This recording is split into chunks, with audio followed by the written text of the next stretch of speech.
was a new poll out from Public Affairs Council and Morning Consult. And what this poll found was that while the news media is trusted as a primary source for what's going on, 46% of Americans say they trust the news media. 71% of Americans said that they trust their friends and neighbors as a source of media more than the news media, 71%. Now, what that means is that you, as a Free Speech TV viewer, are well informed on what's going on, far more so than the average person. So you have an opportunity now to be the news source for your friends, your neighbors, your family, whether it's on Facebook or talking to people at the store or your next door neighbors or whatever it may be. And you have an opportunity to let them know about this great news source here, Free Speech TV. Tell them how they can find it. You can go to freespeech.org. You can find all the places where people can watch Free Speech TV. Thank you.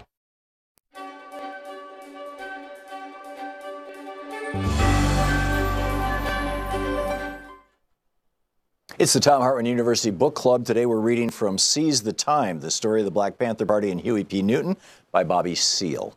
This is from page 85, a subchapter titled Huey Backs the Pigs Down. And there are a few words in here that I'll be filling in, as it were. They're walking, he says, one day as we were walking out of the office, I guess we'd been there about a month or so, a pig passed by. He saw us coming out of the office with shotguns and pistols on our sides.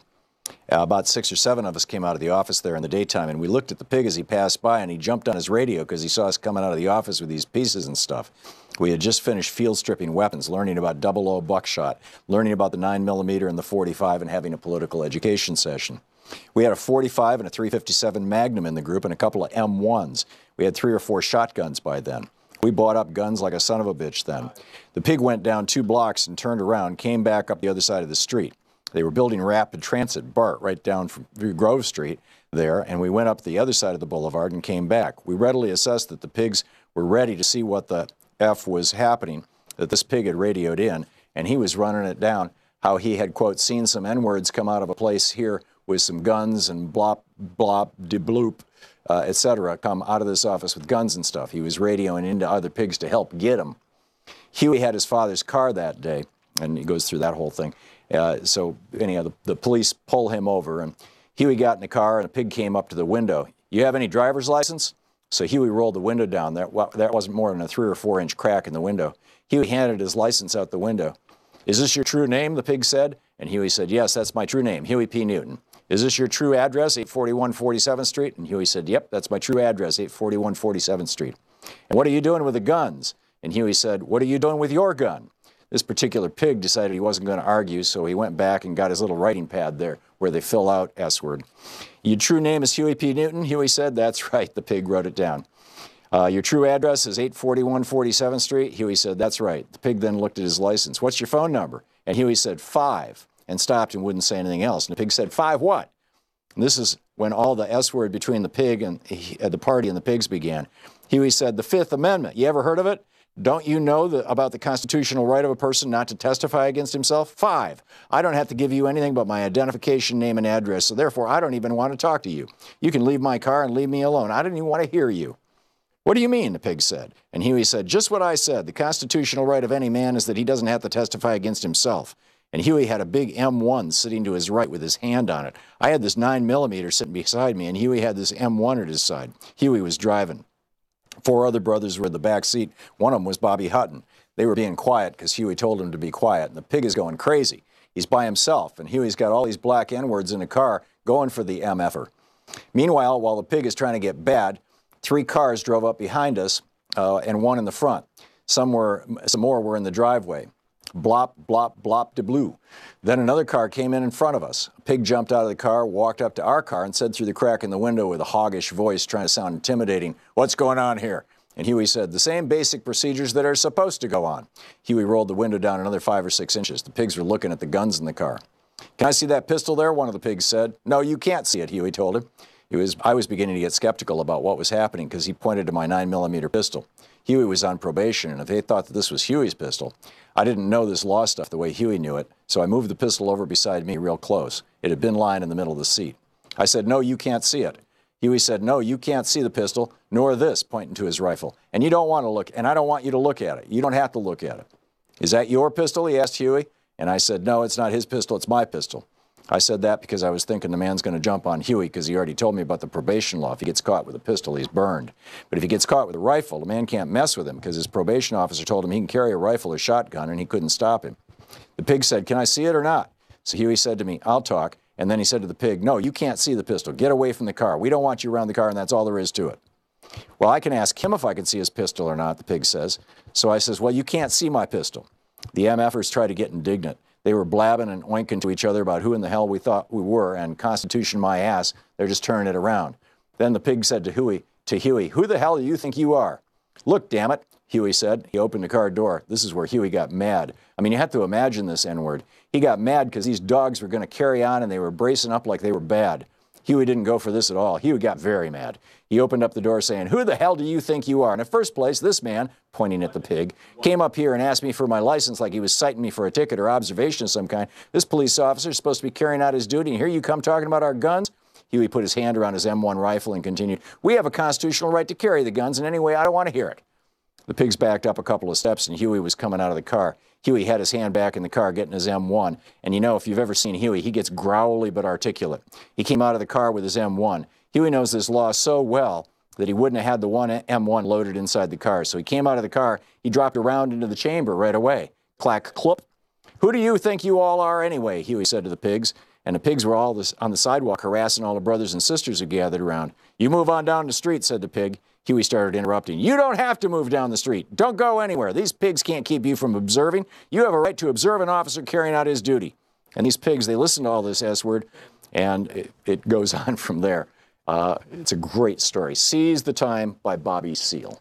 Robin and Hartman. Want to connect with the show online? You can find the Thom Hartmann Program on Facebook, Twitter, and Instagram.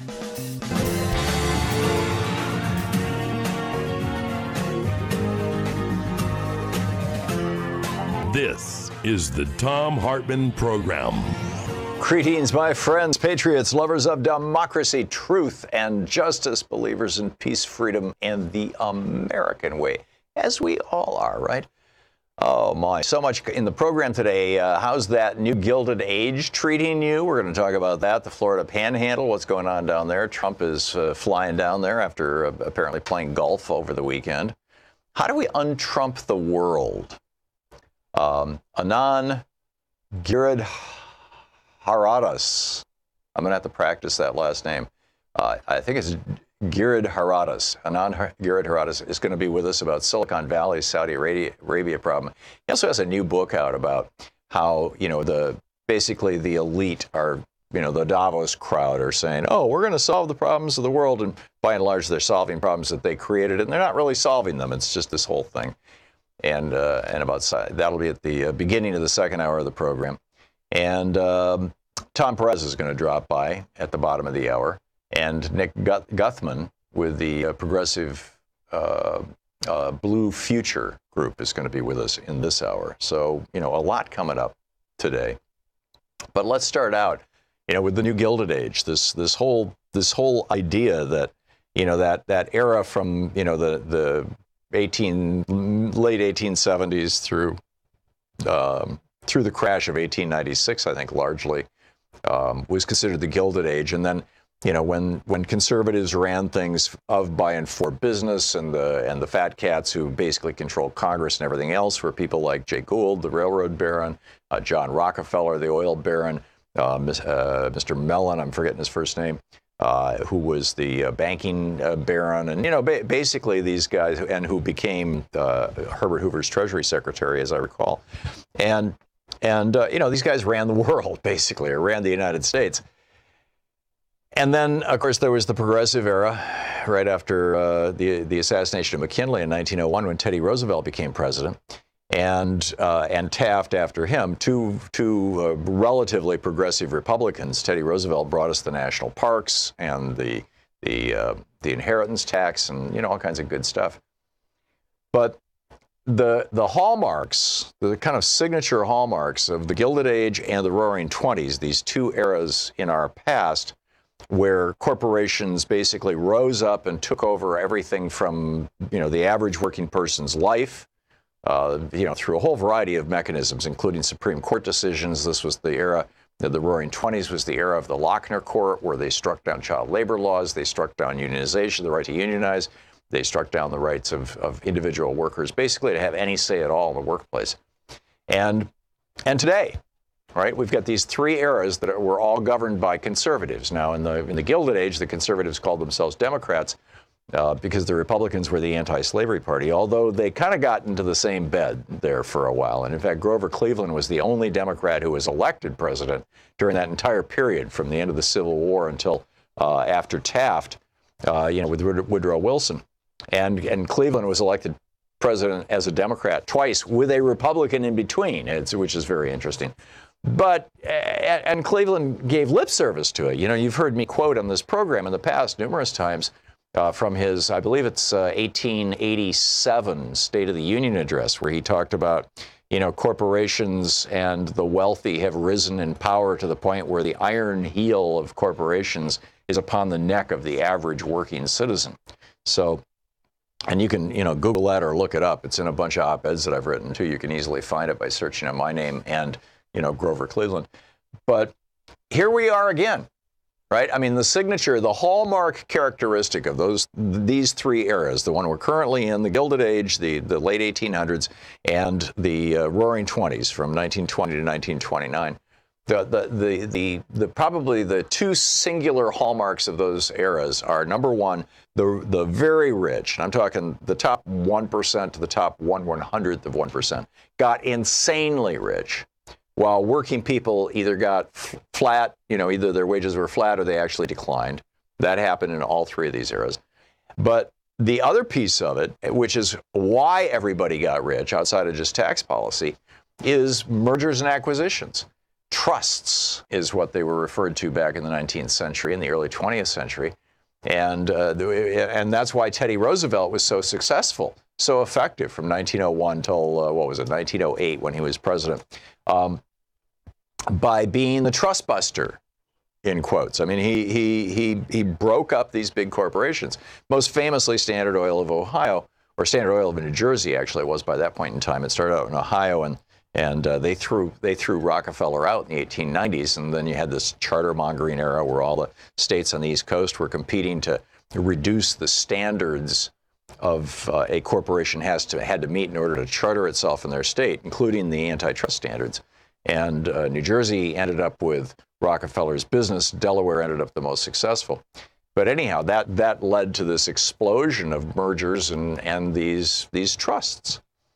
And here we are again. Trump's Justice Department just approved a $69 billion merger between CVS, the nation's largest drugstore chain, and one of the 5 largest health insurance companies. And I'm not sure where they rank in that 5, but Aetna.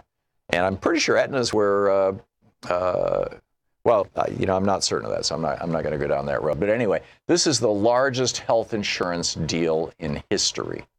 And, the purpose, Robert Reich is writing about this over on his blog at robertreich.org.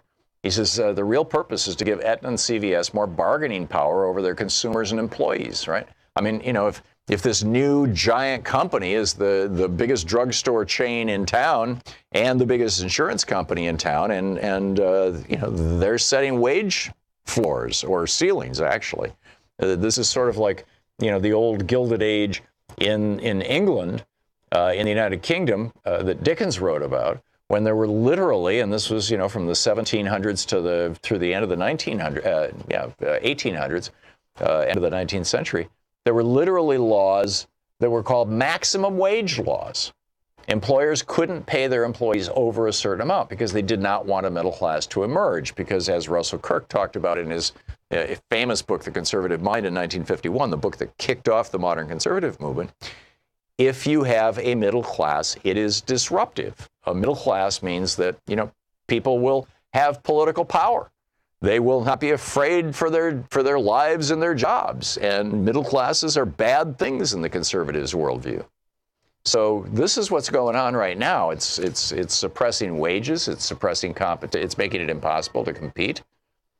And it's not just CVS, it's not just pharmaceuticals. And so, my question to you is, what do we do about this? And how do we do it? Because A, you've got the Supreme Court has involved itself in this, and B, basically since 1983 with Reagan, we have not been enforcing our antitrust laws. In fact, Nixon was the last guy to do this. He broke up AT&T. It took a while. The final unwinding of AT&T happened when Jimmy Carter was president, but Richard Nixon was the one who initiated it. And that was really the last big time. You got the 5 banks in the United States now hold 44% of all American banking assets, And, just 30 years ago, they only controlled 10%. So, we're seeing the same thing on the internet with Comcast, AT&T, Verizon, all these kind of things.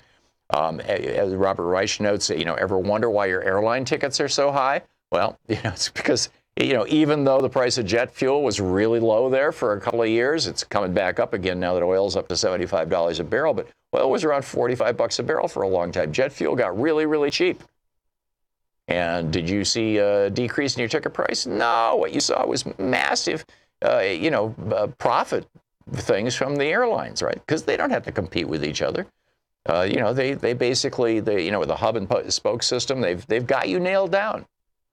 And in fact, it was interesting. I was at a meeting of the Vocal Board. VOQAL.org is the website. It's a philanthropic organization that I'm on the board of directors of, and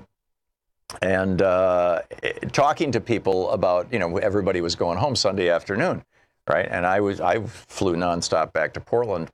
On United, I fly United a lot, but there were other people who, there's one person who was flying back to Portland on Alaska Airlines, going through Seattle, right, just to get the miles. It's like the airlines have us locked down. And then you look at this, Monsanto alone owns the key genetic traits to more than 90% of the soybeans planted by farmers in the United States and 80% of the corn. Tell me this isn't a monopoly. The 4 largest food processing companies control 82% of beef packing, 85% of soybean processing, 63% of pork processing, 53% of chicken processing. And, on and on and on this goes. This is literally the new Gilded Age. And at the same time, we are using tax policy to supercharge this, to make this, to give these big corporations even more money that they can use for mergers, and also to widen the racial wealth divide. The Institute on Taxation and Economic Policy, ITEP, just released this amazing new report. It's the first quantitative analysis to actually look at the racial consequences of the Republican tax scam.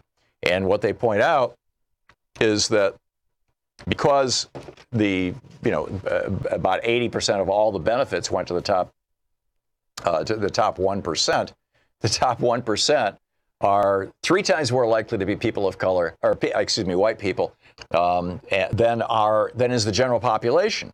So, as a consequence, white families are got 3 times the benefit. Households of color are largely excluded from any benefits from the Tax Cuts and Jobs Act benefits. This, the Republican tax scam. And meanwhile, we've got this rigged system to keep it in place. And I want to get into that when we come back from the break. This is, we've talked with Greg Palast a number of times about this. He's got some brand new information out, about Nevada. And it's real interesting, and we will get into that too.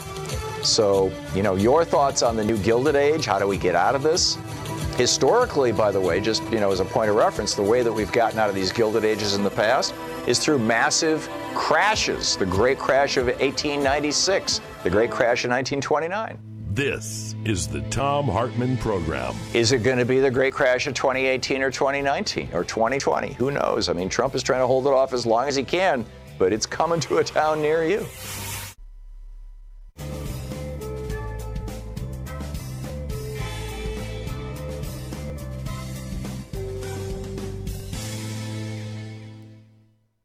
And welcome back.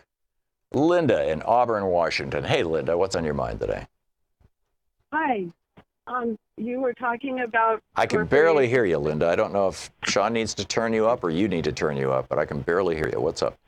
Okay. Can you hear me now? Yeah, that's better. Okay. You were talking about corporations and how they are, overly in control. And my suggestion is it's another out-of-the-box idea, but there is a law that we have that I believe could help us. And so it has to do with taking the power away from the corporations and steering everything in a really good direction. Mm-hmm. And it has to do with looking at the Declaration of Independence as a primary, like a preamble to the Constitution, and that the original colonists were trying to set up a country under God, and if we would look at that as a preamble, and I know there's a concern about hierarchy, but actually in the spiritual level, it's not male or female. So we can look at it like even one translation of God is self-existent one. But Linda, there's no reference to God in any of the founding documents. The one nation under God, indivisible with liberty and justice for all. The under God part was added in 1954 as a way of trying to basically slap the Soviets, because atheism was an official part of communist ideology, and it was part of the anti-communist, whipping up the anti-communist thing. The founders, in fact, in two different places in the Constitution specifically said, God's got nothing to do with this country. You can't have a religious test for office, and there shall be no official religion in the United States. In fact, while people's rights to engage in religion shall not be impaired, religion shall not impair the U.S. government. I'm paraphrasing, obviously, but it's right there in the First Amendment, and it's in the Establishment Clause. Congress shall establish no religion. I don't think that's true, because it is absolutely true. You have a bunch of the founders who were even atheists. Thomas Paine wrote a book about atheism, The Age of Reason. George Washington refused to say whether he was Christian. James Madison was a Protestant, but he was he didn't go to church very often. Thomas Jefferson was a deist. Ben Franklin was a deist. These guys ridiculed the religious. They worked very, very hard to keep religion out of it. In fact, James Madison, his first veto was as president in 1809, he vetoed a piece of legislation that would have moved the funding of the poorhouses in Washington, D.C. out of the federal budget, and instead allocated money from the federal budget to give to the churches in Washington, D.C. to run the poorhouses. James Madison vetoed it, saying that there's no place for religion in American government. Am I still on the line? I don't know if I can. You are. Speak now?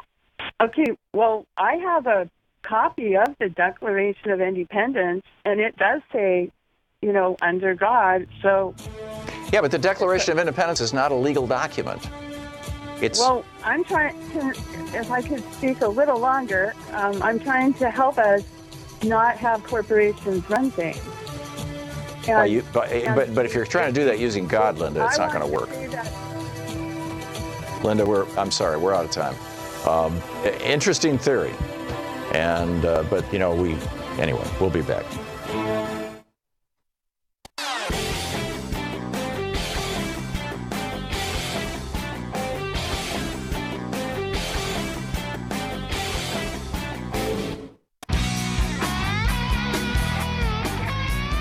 Welcome back. The Democratic coalition just reported that the Georgia Secretary of State, Brian Kemp, has been reported to the Justice Department's Civil Rights Division for Voting Rights Act violations. The Trump Justice Department says, so what, right? Jeff Sessions runs it. So you want to purge some people. Stacey Abrams had tweeted, feels like deja vu. 4 years ago, Kemp tried to keep 40,000 new voters off the rolls. It took a few years, but we beat him. A few months ago, he tried to close polling places, but we beat him there too. Now he's at it again, and we'll beat him again. He's sitting on 52,000 registrations right now, refusing to put them into the system. Keep in mind, the last Georgia gubernatorial election was won by about 100,000 votes. So if Kemp can take more than half of that and swing it away from the Democrat and toward him, he's governor, which is obviously why Kemp is doing this. But now we learn from Greg Palast that, it's not just Brian Kemp in Georgia. he's the one that's acceptable to talk about in the corporate media. But Greg Palast just got the names of 90,000 residents of Las Vegas and Reno. And, we're on the air in both towns. On Las Vegas, this is Clark and Washoe counties, were purged from the voting rolls. 90,000 people. And Nevada is a battleground state. The Republican Dean Heller is running for re-election, and he's got a really strong challenger. And forgive me, I don't have that person's name right at the tip of my tongue. But if you're in Nevada, or you know anybody in Nevada, go to gregpalast.com and you can see the list. The other big one, and this, hey, heads up to our listeners at WCPT in Chicago, and the other stations associated with WCPT. Greg Palast has the Illinois purge list. Yes, you had a Republican governor there, and he has purged apparently 550,000 voters from the voting rolls in Illinois. So again, you can go to gregpalast.com and you can just plug your name in and see if you have been purged from the voting rolls in the state of Illinois. And Indiana, Greg Palast finally got, he's been suing these states, right? There's 27 Republican-controlled states that are all aggressively purging their voting rolls. And if you live in California, New York, or Oregon or Washington State, this is not an issue. But if you live in one of these red states, one of these Republican-controlled states, and you want to vote Democratic, or you live in one of the big cities, or you have an African American last name or Hispanic last name, one of the say 10, 20 most common last names for both of those ethnic groups, and Asians as well. Odds are pretty good. Not 50-50 or 90%, but odds are probably 10-15% that you're no longer on the voting rolls. And in Indiana, he found that they illegally purged 90,000 people. And again, you can see the list over at gregpalast.com. So the Georgia list, the Indiana list, the Illinois list, and the Nevada list are all now up at gregpalast.com, and it's really worth checking out. And finally, there's still so much more news, and I'll be getting to your phone calls right after the break about what you think we can do about this outside of or beyond just voting Democrats in, or do we need to get Democrats in? And in fact, actually, right after the break, Tom Perez is going to be with us, and I will ask him that question. But the last piece here, the White House has finally admitted, after lying about this for over a year now, Wilbur Ross saying, "Oh yeah, we're going to put the citizenship question on the census," which of course is going to cause any Hispanic family in America who even has one member of their family who's living anywhere in the neighborhood who's not a legal U.S. citizen to freak out and not fill out the census, which means they're going to end up underrepresented, getting fewer federal dollars, all those kind of things, and less representation in Congress. It now comes out, now that they've got the emails, now that the Freedom of Information Act, they've actually got this, they nailed this, that it was Steve Bannon and Chris Kobach who came up with this idea. The Steve Bannon who says, racism, let's embrace the racists. Chris Kobach, who's running this racist voter suppression scheme called Interstate Crosscheck. They're the ones who came up with the idea and gave it to Wilbur Ross. So now we know, right?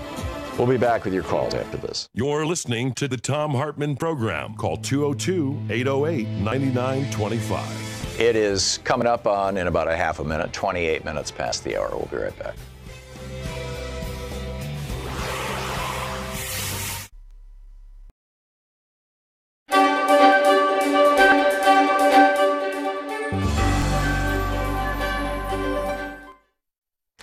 Our book today is Warrior Is by Harley Zephyr and Robin Zephyr. It's an absolutely brilliant book about Native Americans and Native American history. This is from page 428 in the chapter Approach.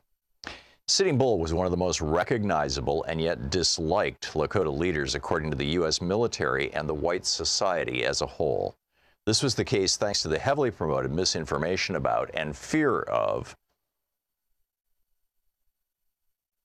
and general prejudice against the Lakota and Indian people in general. The non-treating signing Lakota, of whom Sitting Bull was one, had been unfairly portrayed as hostiles. Also, the whites feared Sitting Bull because he was the manifestation of the hostiles as stereotyped in the U.S. media, especially in the media of the Midwestern section of the Great Plains at the time, such as the Bismarck Tribune.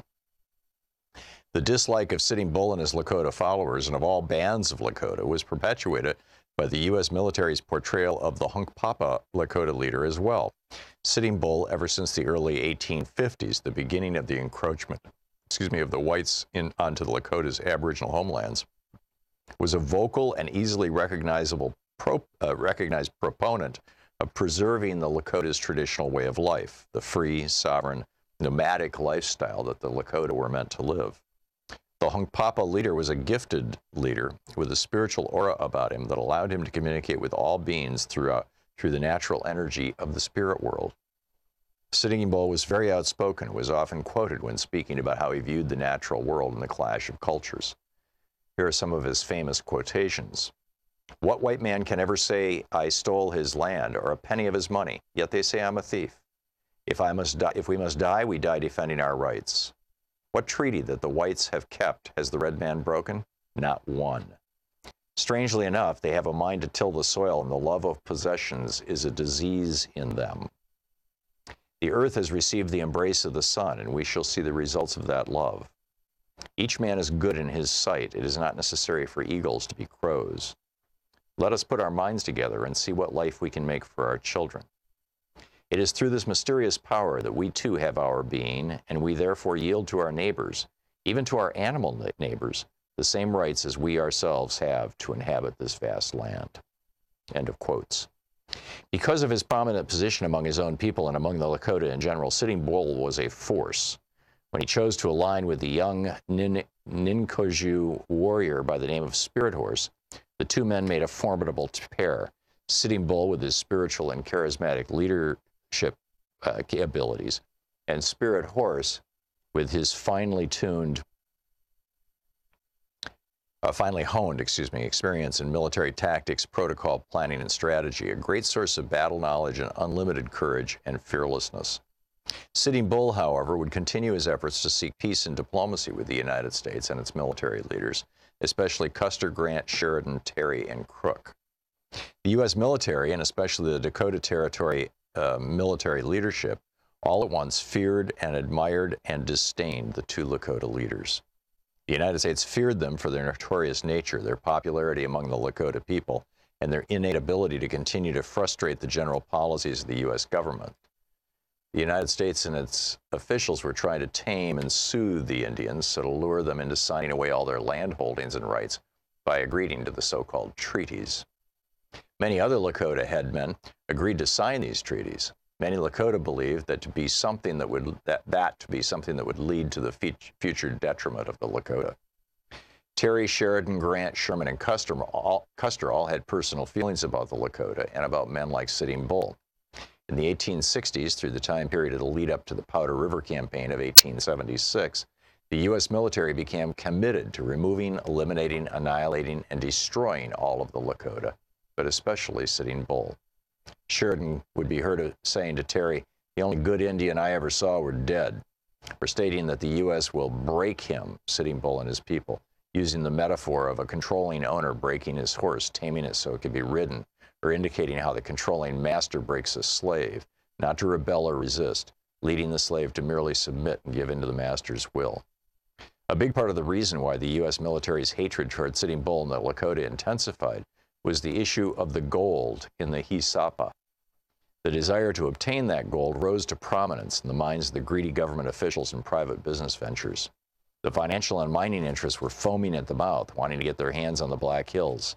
No matter the desires, feelings, rights, or very lives of the Lakota, the United States was determined to possess the Black Hills at any cost, whether in effort, in money, or lost lives, or in lost honor and humanity. It became an obsession for many in private business and in the U.S. government and military. And that obsession spread like a dark poisonous snake had bitten them all, and had spread the vile poison of greed, vanity, covetousness, death, and destruction. Having become overbearing, it soaked into the souls, minds, spirits, and what was left of the hearts of the men calling the shots. Ironically, even Custer acknowledged how the Indians likely felt about the encroachment of the whites, saying, quote, If I were an Indian, I would greatly prefer to cast my lot among those of my people who adhere to the free open plains rather than submit to the confined limits of a reservation. This warrior is. Want to connect with the show online? You can find the Thom Hartmann Program on Facebook, Twitter, and Instagram.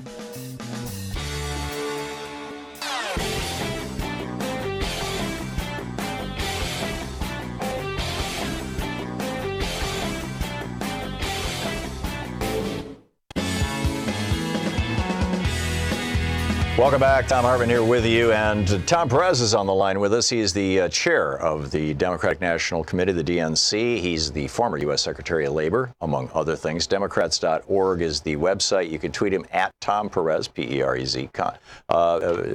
Secretary Perez, welcome, or Chairman Perez, welcome back to the program. Mr. Perez, is on hybrid 1, hybrid 2, both of them up? We only have one. Yeah. Tom Perez? Hello? Sure, I'm going to put him on hold, and if you can pick up the line and see when he's available, because it shows that he's sitting on line 10. Shira, can you hear me? Okay, you got it. Thank you. Meanwhile, the smoking gun, the White House finally admits, I was talking about this during, just before the break, that this is Josh Marshall was writing about this. He says, big deal. He said, so the white nationalists, Bannon and Kobach, are the guys behind the plan to rig the census to disenfranchise blue state voters. Ari Berman, the journalist who has a show on MSNBC, he's calling this the smoking gun. He says, this is the smoking gun showing that Steve Bannon and Chris Kobach pushed the citizenship question on the 2020 census. It had nothing to do with voting. The Voting Rights Act. It was all about suppressing immigrant. Oh, he's there? Immigrant votes. Great. Thank you. I introduced you just a minute ago, but I'll say it again. Tom Perez, the chair of the DNC, the former U.S. Secretary of Labor, Democrats.org. You can tweet him at Tom Perez. Secretary Perez, Chairman Perez, great to have you back with us. Oh, please call me Tom. It's always good to be on your show, Tom. And you were talking about Steve Bannon and the citizenship question. As someone who led the Civil Rights Division, the notion that they needed that information for Voting Rights Act enforcement purposes is categorically, I'll say, just false. There was another word I was going to use, but this is the lie that Wilbur Ross was putting out when, in fact, he was dancing to the tune of the racists and literally, Steve Bannon says use racism. It's a good thing. The racists in the White House. It's pretty mind-boggling. Absolutely. And right now, as we speak, the person who handled the voting docket when I led the Civil Rights Division is now in the senior leadership of the New York Attorney General's office, and he is the lead lawyer on the case that is in federal court in New York City involving this the illegality of asking the question. And the issue before the Supreme Court, as we speak, is whether they will be allowed to depose Wilbur Ross. Now, it's a high bar that you have to surmount to depose a sitting cabinet secretary. That is the well-settled law. Right. But when you find out that the cabinet secretary has lied, you have surmounted it. And he should absolutely be allowed to be deposed. But if the Supreme find that out within the next week. Yeah, and if the Supreme Court says no, you can't depose him, then I think we can infer from that they're also going to say no, you can't depose the president if you have evidence that he's committed crimes, which is the position that Brett Kavanaugh took in his law review paper that got him, at the top of Donald Trump's list. Do I have that right? I wouldn't bet against that, Tom. Yeah. Because it struck me that his. That theater, and that's the most charitable word I can think of his testimony, that he had an audience of one there, and that audience was Donald Trump. Yeah. I wanted to talk to you about voter purges. Greg Palast just literally, yesterday or the day before, just released the list from Nevada of, I don't see 90,000 people just in Las Vegas and Reno and Clark and Washoe counties have been purged from the voting rolls in the last year. He's also got, and he's got the list on his website at gregpalast.com, and we've had listeners all over the country checking these lists out, particularly the Georgia list, which he's had for about a week, and finding their own names on them and calling into this show outraged. He has the list of the 550,000 voters who were purged in the state of Illinois, and he has the list of the 90,000 voters who were purged in Indiana on his website. What are we doing about this? Yeah, I mean, that's why it's so important for people to plan ahead before they vote. We have a website, iwillvote.com, and we can help with that. We have an 800 number, 833-DEM-VOTE, that we've set up. Don't wait until Election Day to get out there and vote and learn that shenanigans have taken place. One of the ground zeros right now of voter suppression is down in Georgia, where Brian Kemp, whom I sued when I led the Civil Rights Division because he was a practitioner of voter suppression. And this was years ago. This was like 4 or 5 years ago, right? Oh, I sued him in like 2011, I think it was. It was. I mean, you know, because you and I have talked about this. You've played the 41-second tape from Paul Weyrich. Oh, yeah. They want less people to vote, and that's the key. And what they're trying to do in Georgia, for the benefit of your listeners, they enacted a voter ID law. It was upheld. And so what did progressives do? We made sure that people had their IDs. What else happened? The New Georgia Project, which was a remarkable initiative led by Stacey Abrams, who's going to make history, by the way, in 22 days. She led an effort to register eligible voters in Georgia. They registered over 200,000. And so what did the Republicans do? They enacted a new bar, and now they've enacted a requirement that if it isn't a perfect match between your form of ID and what you have on the voter rolls, then you can't vote. Right. And let me give you an example. You know, if your name is Thomas Perez Jr. and your driver's license says Thomas Perez, Jr., and the voter roll says Thomas Perez Jr., the absence of a comma keeps you disenfranchised. Well, here's what's going on. And the more common one is this, like my name is Thomas Carl Hartman. So if I said Thomas C. Hartman in one place and Thomas C. Hartman in another place, that's not a perfect match, according to Brian Kemp. And I would be thrown off the voting rolls. And I lived in Georgia for 13 years, never had a problem voting, but that was back in the 80s. Forgive my interruption. Back to you, sir. Right. No, but here's the drill. The reason they made this BS up is because the list of voters, and there's 50,000 potentially disenfranchised voters on this list, and 70% of them are African American. And by way of, so you have a benchmark, 30% of voters in Georgia are African American. 70% of voters potentially disenfranchised are African American. This is textbook voter suppression. This is a textbook violation of the Voting Rights Act. This is a violation of the Constitution. This is a violation, frankly, of the motor voter law. And that's why a lawsuit has been filed. And this is just the next chapter of voter suppression, which is why it is so critical for listeners before the election to get online. You can go to I Will Vote. You can call that number I mentioned, 833-DEM-VOTE, and make sure you are registered and make sure that all your stuff is in order, because they're going to try to make it hard. That's their only way to win, because they're wrong on all the issues. And you saw Kemp's outrageous ads in the Republican primary. He wants to make it harder for African Americans and Latinos to vote. And he should resign, quite frankly. It's unconscionable as Secretary of State. Secretary of State is able to run for governor. This is, to say this is the fox guarding the hen house is a disservice to all foxes. Well, Chris Kobach just did this in Kansas too. I mean, exactly. This is not something new, and it's not just a violation of all these various laws. It's also a violation of basically the principles of small d democracy all the way back to the days of Athens, and just blatantly a violation of that. Now we're talking to Tom Perez, the chair of the DNC. If the 5 Republican appointees, the 5 conservatives on the U.S. Supreme Court, had not chosen to gut the Voting Rights Act, which was renewed by Congress. Correct me if I'm wrong. I think it was 98 to nothing. Yes. Yeah, 98 to nothing. There were 2 people didn't vote.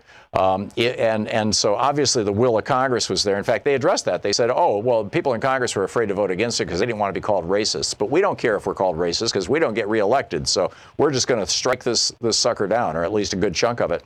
Had the Supreme Court not gutted the Voting Rights Act, would Georgia have been able to do this? No, and that's a really good question. Probably one of the 2 or 3 worst days of my tenure in the Obama administration was in 2013 when the Supreme Court, in a case out of Alabama, Shelby County, gutted the heart of the Voting Rights Act. So what would have happened if the Voting Rights Act were still in place is that the requirements that Georgia is putting in place now to make it harder for African Americans and potentially Latinos to vote would have had to have been pre-cleared by the Civil Rights Division of the Justice Department. Right. And that pre-clearance requirement was essential because we saw so many actions. Some were not subtle, some were very subtle, but no less unlawful. And that's why Section 5 was such an important bulwark in our voter protection infrastructure. And that's why without it, everybody has to step up. And that's why I've been so actively involved in this. That's why the DNC, through our voter protection program, is so actively involved. And that's why there's so many, Eric Holder's group, so many great lawyers in the private bar, in the civil rights bar. Everybody's actively involved. This is an all-hands-on-deck enterprise. But I'll tell you, the best thing that can happen right now is for people to plan ahead, to make sure they leave nothing to chance. Don't simply show up on Election Day because without having made sure that you are eligible to vote and everything is in order. Right. That ounce of prevention is critical because, we have such tremendous opportunity to take back our democracy, Tom, in 22 days. I mean, we could win a dozen governor's races. And with the exception of 1 or 2, and I'm talking about governor's races where we're flipping a seat currently held by a Republican into Democratic hands. Right. In almost all of those cases, the challenge is the following. They're dead heat races. We have the momentum. We have the better candidate. We're fighting for the issues people care about, whether it's healthcare, education, women's reproductive health, climate, immigration. But you know what? When you have dead heat races and you have this voter suppression going on, and I could talk about North Dakota and what they just did up there. I can talk about Georgia. Yeah, they just disenfranchised Native Americans. Tom, we just have a minute and a half till we're going to hit a hard break here. I had a caller to my show last Friday. A sweet woman, sounded just like, a nice, progressive, blah-de-blah. And she said, I'm in Texas, and I worked as a voting officer for 20 years. And I can tell you, if you get a provisional ballot, all you have to do is write your name and address on the outside of the envelope. And not only will that ballot be counted, but you will be automatically re-registered in all 50 states. And I'm like, that is complete BS. It's a complete lie. It's not true. Provisional ballots, 95% of the time are never counted. And she continued to insist this. And then I got a bunch of calls and tweets from people saying she had called into Stephanie Miller's show before me and said the exact same thing. There is a campaign by Republicans to convince Democrats that if you get a placebo ballot, if you get one of these provisional ballots that don't get counted, it's just fine. Don't worry about it. And this is what accounts for redshift. This is why, and we've been seeing this since the giant voter purge in Florida in the 2000 election, where Jeb Bush did this to hand the election to his brother, throwing 90,000 African Americans off the vote. People get a provisional ballot, they vote, they think they voted, they tell the exit pollsters, yes, I voted for the Democrats, and suddenly there's a 5-point difference between, what the exit polls show and what the actual polls show. Is there an institutional or a specific program that the Democratic Party is going to put into place to solve this, sir? We have about 20 seconds. Yeah, voter protection has to be in place in all 50 states. You're absolutely right that if you cast a provisional ballot, it is all too likely not to be accepted. That is why it's important to go to iwillvote.com. Make sure you are your registration is in order, and you can vote. 22 days till the weekend, folks. There you go. And what was that toll-free number you gave us again? 1-833-DEM-VOTE. DEM-VOTE. DEM-VOTE. Okay, 183. And that's if you have a voting problem or if you just want to know what's going on. Anything, any questions? Any questions? Be safe. 833-DEM-VOTE. Tom Perez, thank you so much, the chair of the DNC. You're listening to Thom Hartmann. Visit thomhartmann.com for audio and video archives. We're going to be back in just a minute. Nick Guthman is going to be with us with the Blue Future Progressive Group, and we got a lot to talk about in the next 3 hours, or 2.5.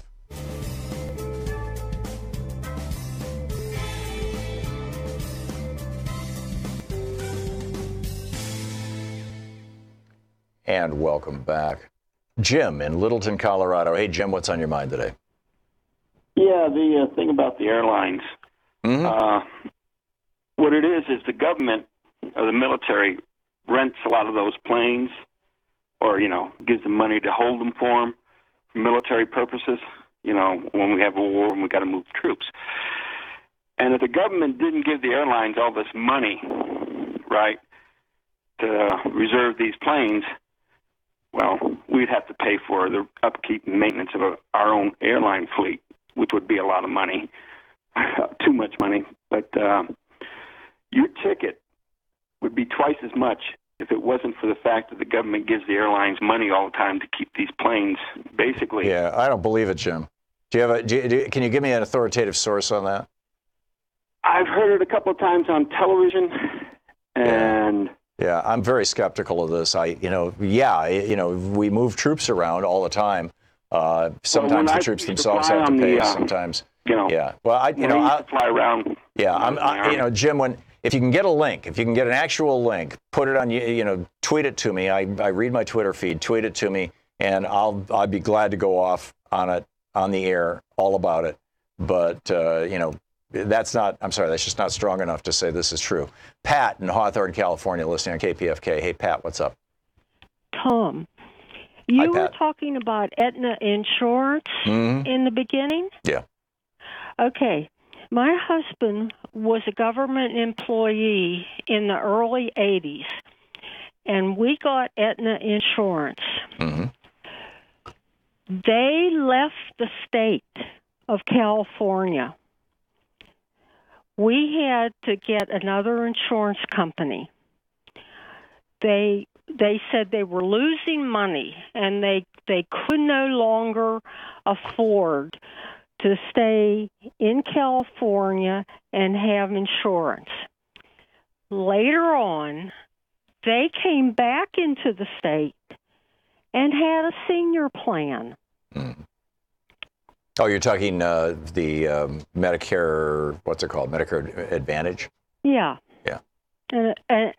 Now, they couldn't afford to have a regular insurance plan program, and yet later they were able to come back and have a plan just for seniors. Well, what most people don't realize, Pat, and I didn't know until just the last year or so, it was Alex, with Social Security Works who informed me about this on the air, and anybody who was listening at that point in time, is that, if you have regular Medicare, the government just, has their 3% overhead and they pay for what they pay for and you get your Medicare.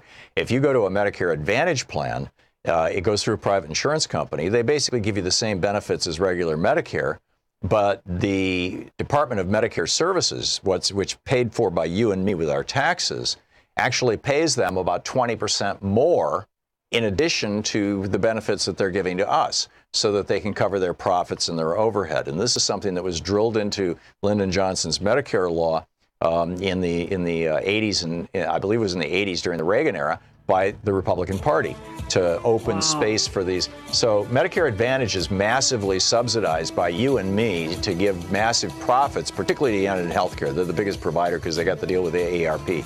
And it's a scam. It's just a complete scam. And which is why I refuse to have, I'm old enough to be on Medicare. I am on Medicare, and I refuse to participate in these Medicare Advantage plans because that, it's just further draining the government coffers and hurting Medicare. Pat, thank you.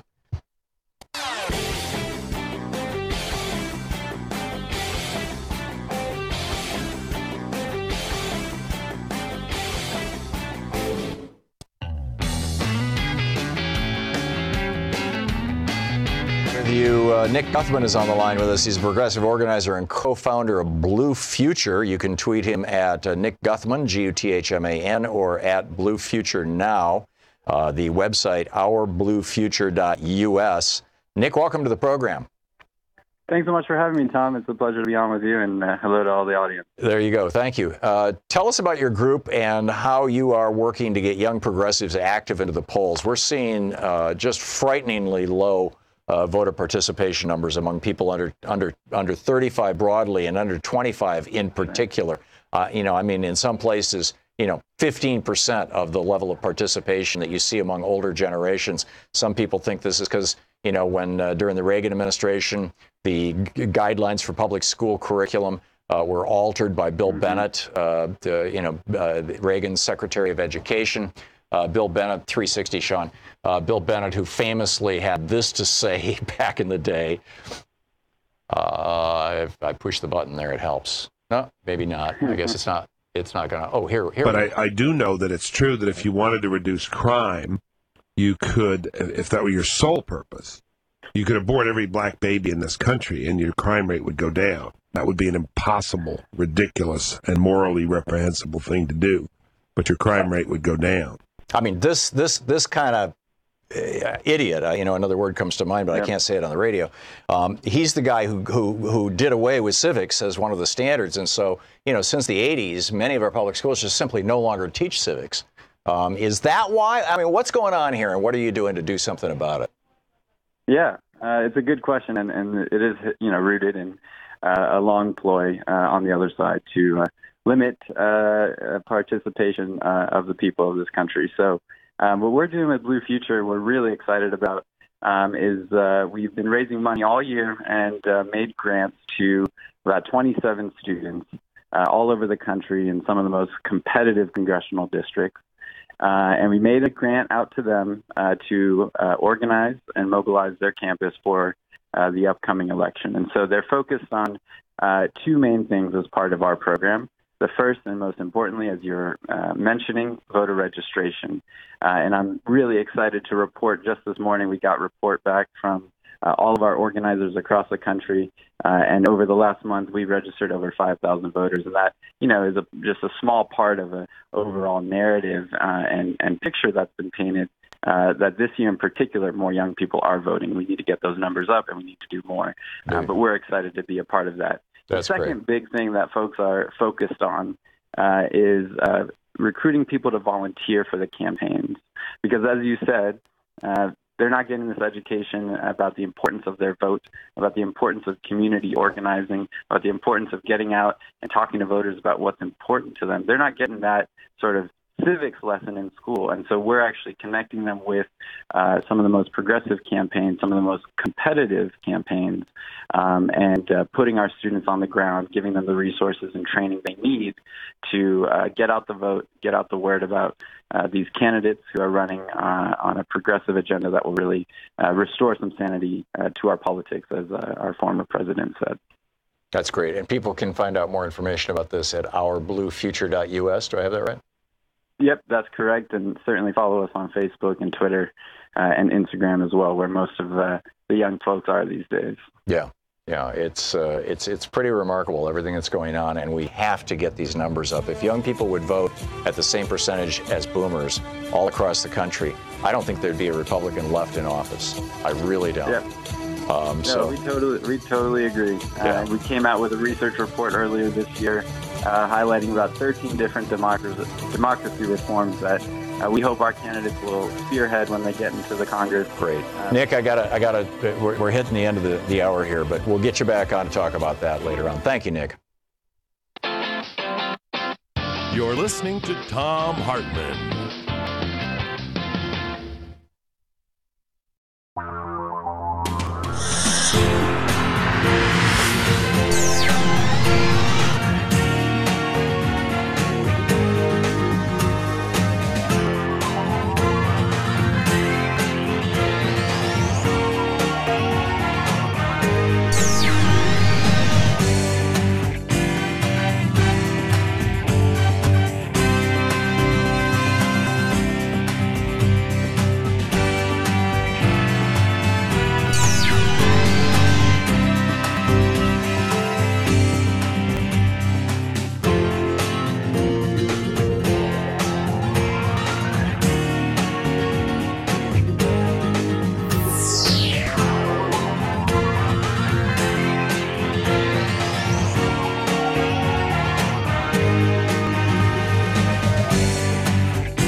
There was a new poll out from Public Affairs Council and Morning Consult. And what this poll found was that while the news media is trusted as a primary source for what's going on, 46% of Americans say they trust the news media. 71% of Americans said that they trust their friends and neighbors as a source of media more than the news media, 71%. Now, what that means is that you, as a Free Speech TV viewer, are well informed on what's going on, far more so than the average person. So you have an opportunity now to be the news source for your friends, your neighbors, your family, whether it's on Facebook or talking to people at the store or your next door neighbors or whatever it may be. And you have an opportunity to let them know about this great news source here, Free Speech TV. Tell them how they can find it. You can go to freespeech.org. You can find all the places where people can watch Free Speech TV. Thank you.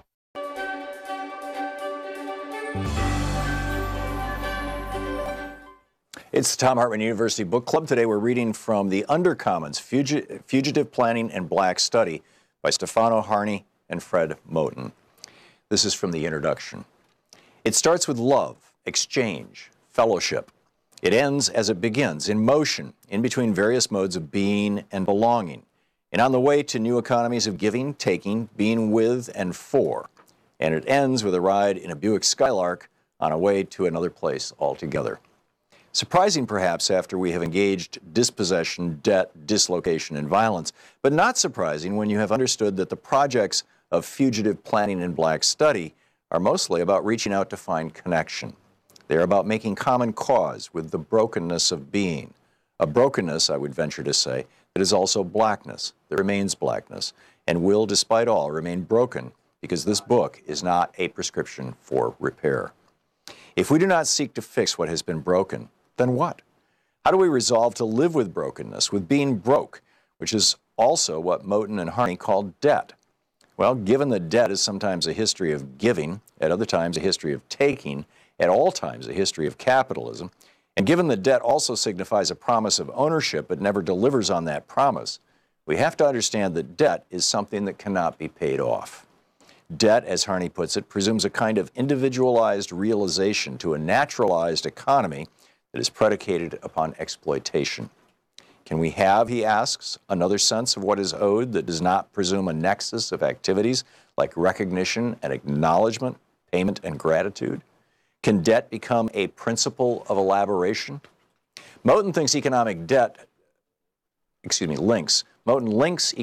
to the brokenness of being in the interview with Stefan Shukatis, who he acknowledges that some debts should be paid and that much is owed, especially to black people, by white people.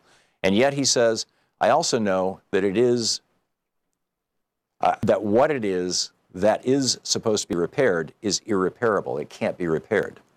The only thing we can do is tear this stuff down completely and build something new, end of quote. The Undercommons do not come to pay their debts, to repair what has been broken, to fix what has been undone. If you want to know what the Undercommons wants, what Moten and Harney want, what black people, indigenous people, queers, and poor people want, what we, the we who cohabit in the space of the Undercommons want, it is this. We cannot be satisfied with the recognition and acknowledgement generated by the very system that denies A, that anything was ever broken, and B, that we deserve to be the broken part. So we refuse to ask for recognition, and instead we want to take apart, dismantle, tear down that structure right now. That right now limits our ability to find each other, to see beyond it, and to access the places that we know live outside its walls. We cannot say what new structures will replace the ones we live with yet, because once we have torn stuff down, we will inevitably see more and see differently and feel a new sense of wanting and being and becoming. What we want after the break will be different from what we think we want before the break, and both are necessarily different from the desires that issue from being in the dark. Let's come at this by another path. In the melancholic and visionary 2009 film version of Maurice Sendak's Where the Wild Things Are, 1963, Max, the small seeker who leaves his room, his home, his family to find the world beyond, finds a world of lost and lonely beasts, and they promptly make him their king. Max is the first king the wild things have had, whom they did not eat, and who did not, in turn, try to eat them. And the beasts are the first grown things that Max has met who want his opinion, his judgment, and his rule. Max's power is that he is small while they are big. He promises the beasts that he has no plans to eat them, and that this is more than anyone has ever promised them. He promises them that he will find ways through and around and will slip through the cracks and re-crack the cracks if they fill up.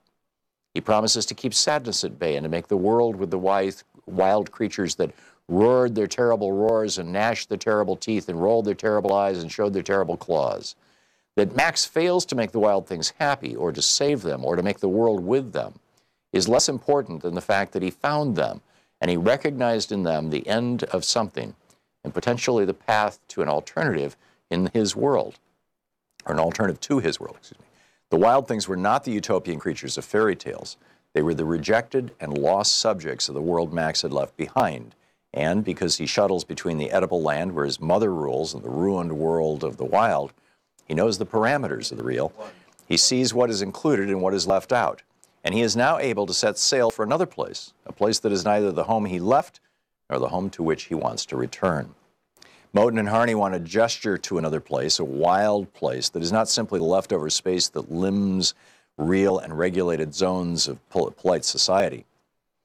Rather, it is a wild place that continuously produces its own unregulated wilderness.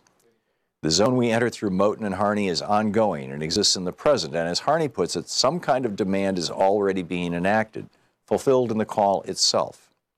While describing the riots of London in 2011, Harney suggests that the riots and insurrections do not separate out the request, the demand, and the call.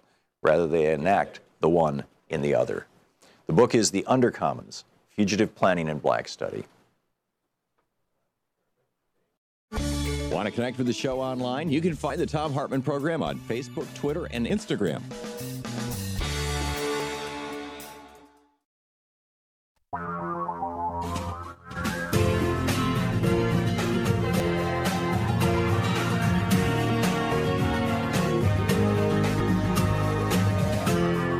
This is the Thom Hartmann Program. Welcome back. Thom Hartmann here with you. And on the line with us is Anand Giridharadas. I'm sorry if I'm mangling it, Anand. Could you welcome, first of all, welcome to the program, and please tell me how to pronounce your last name. Yeah, it's Anand Giridharadas. Okay, thank you very much. And I am so looking forward to your good progressive America we're building is like we learned to say Dostoevsky and Tchaikovsky, so we gotta start expanding the palette. I agree, and after I've said it a few times, I will have it. It'll roll off the tongue after a little bit, but I appreciate you having me on. Yeah, my pleasure. Anand, and I'm looking forward to your book. It was supposed to arrive here before now. I guess it's going to be delivered today, but I saw a couple of interviews that you did a week or so ago, and this is I'm very much looking forward to that. Winners take all, the elite charade of changing the world. And I want to talk to you about that, but first, Silicon Valley's Saudi Arabia problem. You published this piece over the last week, I believe it was, and you talk about Uber and the dog walking app Wag and DoorDash and Slack and the thing that all of these things have in common is Saudi Arabia. Tell us about this. Many of your listeners listening in on this program will have taken an Uber. Many will have ordered lunch every now and then from the app DoorDash. Many will, as you say, have had their dog walked by Wag. Many will have, gone to a co-working space called WeWork, or had boring office conversations about things of zero consequence on the website Slack. And what a lot of your listeners may not know is that all of those apps and technologies are brought to you by Saudi Arabia. Saudi Arabia has long cultivated Washington and long cultivated U.S. industry in terms of arms purchases.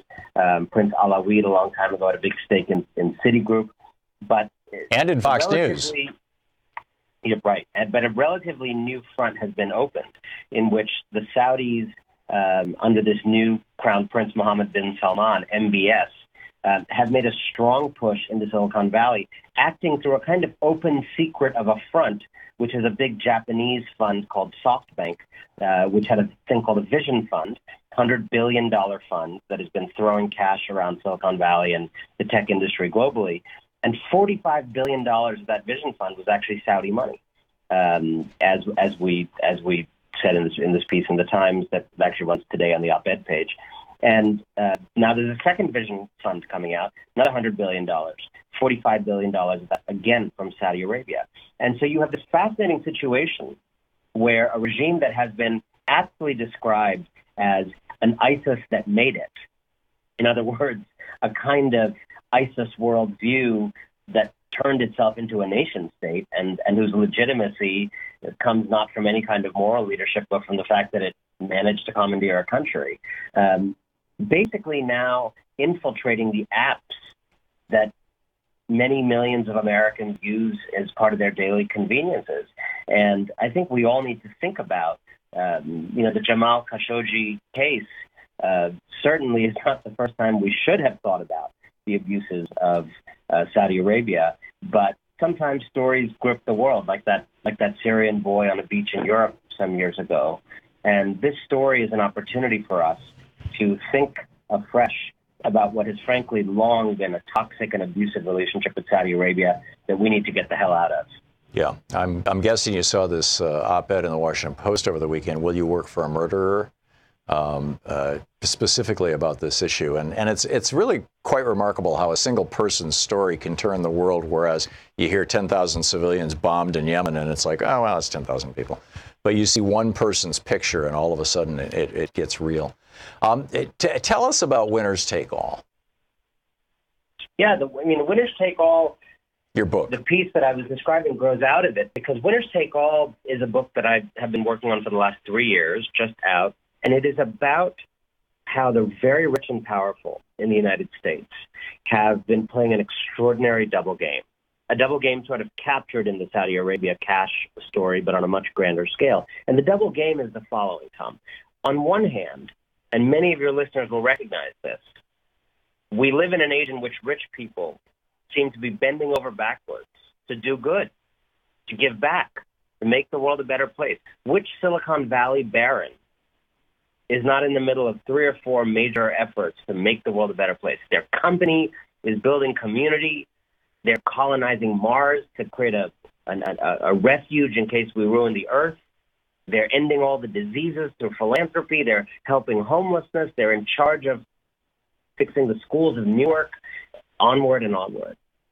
You have all these young people on elite campuses. You step onto any elite campus today and you ask young people, what do you want to do with your life? Virtually every college senior has some plan to, start a social enterprise that will turn recycled poop into coffee, and somehow then, barter it for tote bags in Rwanda or something like that. You have this extraordinary compassion of America's elite today. And at the same time, the numbers are staggering, because this is the most unequal time in America in about 100 years. This is the kind of inequality that led to the Great Depression. This is also the kind of this is a period in which the winners have cornered almost all of the benefits of progress over the last 30, 40 years. This is a period in which 82% of new wealth created last year went to the global top 1%. And so you have this way in which the winners of our age claim to be saving us and helping us and changing the world, but they are engaged in building and maintaining and upholding a winners-take-all economy that siphons almost all the gains from progress to the top and shuts most Americans out of the American dream. And I decided to go on a journey to report on this, but I did one thing a little differently, Tom, which is when most people write about inequality, when most reporters get into that subject, they report from the bottom. They report from the people to whom inequality is happening. And I decided to try something different with this book, which is to actually write about inequality from the vantage point of the top. Because to write about inequality from the bottom is to write about a house by profiling the people living in it and ignoring the architect. It is not the poor who design our unequal economy. It is the rich who design it and fight for it and keep it. And so I decided to spend time reporting on it. And I went into those worlds. I reported from what I talk about as kind of the inner sanctums of our new Gilded Age, and tried to understand how the people on top engage in this kind of cognitive dissonance of trying to make the world better while preserving a system that causes the very problems they seek to solve. Anand Giridharadas, I'm still on. I still don't have it, sir. Anand Giridharadas, so we'll get there. I will. Anand Giridharadas. The book is Winners Take All, the elite charade of changing the world. Would it be accurate to kind of summarize this, to boil this down to simple English? And not that yours isn't, but you went through a whole series of things to say. Basically, back in the 80s, when the Reagan administration and the Republicans rewrote the rules of American capitalism in some really significant ways, stopping in the enforcement of the Sherman Antitrust Act, busting up unions, doing away with workers' rights, starting the rightward shift of the Supreme Court, all these things. That basically they and the billionaires who funded them initiated a multi-trillion-dollar, I think it's $14-15 trillion transfer of wealth from the middle class and working people in the United States to the top 1%. And in the process, used that as a rationalization. This is, the old two Santa Claus theory, from the 70s of, run up massive debt when Republicans are in office and then scream about it when Democrats come into office, so they'll cut Social Security and things. And then they used this transfer of wealth and this change in tax code to justify the gutting of the social safety net. And now the billionaires who benefited from all this are stepping in and saying, we'll be the new social safety net. It's A, if that's exactly what you're describing, that sounds like B, it sounds like virtually the definition of the kind of libertarianism and objectivism that Ayn Rand talked about and that in 1980 David Koch ran for vice president on the platform of. Do I have that right? Yeah, that was Tom. It was as if you've stolen my book tour stump speech. That is exactly right. And the reality is, many of your listeners will know this expression, like a fox guarding a hen house. The way I often describe the story you just told very well is we are the hens in this analogy, the American people. And the hens used to have a guard. And the guard was the government. It wasn't perfect, but it was, it worked. It protected us. It can always be better. And in the 1970s and then 1980s, as you say, Fox came around and decided that the guard was a threat. And that Fox was business interests that decided through the Powell memo starting in the 70s and onward that they needed to take the reins of government, that they needed to fight for their interests and have kind of the Chamber of Commerce libertarian view of the world more dominant in political life. And they succeeded. They got Reaganism, they got Thatcherism, they got Bill Clinton in 1996 to declare that the era of big government was over. And as their revolution succeeded, the Fox bit the guard in the leg. Government had less money, less capability, fewer people to do things, became less capable of solving those social problems. Meanwhile, business flourished because it was not being, policed.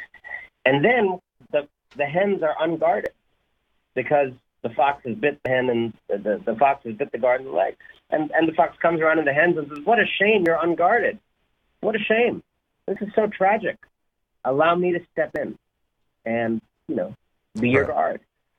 And it's an extraordinary game that has been played. The very people, I get this all the time from business guys, and it's always guys who say, well, I agree with you in theory, but don't you think the government is underfunded and weak? And I say, yeah, because of business people, because of people who pushed for a government that regulates less and taxes less. I'll tell you one story on that I find so powerful. We just have 15 seconds, sir. David Rubenstein from the Carlyle Group, famously a patriotic philanthropist, as he calls himself, gave money when the Washington Monument broke to repair half the money because the government couldn't afford it. So the government can't afford things, I got to step in. David Rubenstein had fought tooth and nail for the carried interest loophole that made the government have less money. These people are fighting on both sides of a war. Right. Yeah, and this, and we've been hearing this pitch forever that charity should be, the province of the rich and the churches, right? It's just nuts. Anna, thanks so much for being with us today, and I'm so looking forward to your book, Winners Take All. Thank you for being with us. Thank you for having me. Great talking with you, and I look forward to talking with you again. We'll be back. This is the Thom Hartmann Program.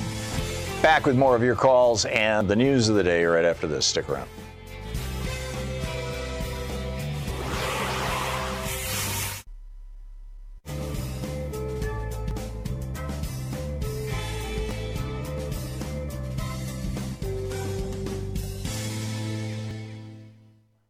And welcome back. Johnny in Lamarck, Texas. Hey, Johnny, thanks for watching Free Speech. What's on your mind? Hey, Tom. Thanks for being there. You recall most recently Chuck Grassley, Lindsey Graham, and Senator Marblemouth Mitch McConnell are all doing this Frank Luntz-like mental gymnastics to reframe a couple of women at the Jeff Flake elevator the other day as representing some kind of angry mob out of control that threatens their very lives, including those activists at the back of the hearing room who are just practicing democracy. Right. So I'm bringing this up is because I have one of the many strategies I think we could be employing for dealing with the expected Republican Party voter suppression tactics at the polling places. So in advance of voting day and early voting even, what we could be doing and should be doing online as well as when we actually go to the polling place is to have side-by-side comparison videos. Now, I know they didn't have video phones back in 2000 during the Florida recount, but I did see on Free Speech TV a number of years ago a documentary that included a reenactment of those paid, what I call Republican Party crisis actors who were screaming and yelling and banging on the glass door, demanding to be let in. And they were let in by the law enforcement on duty there because law enforcement tends to be conservative, as we all know.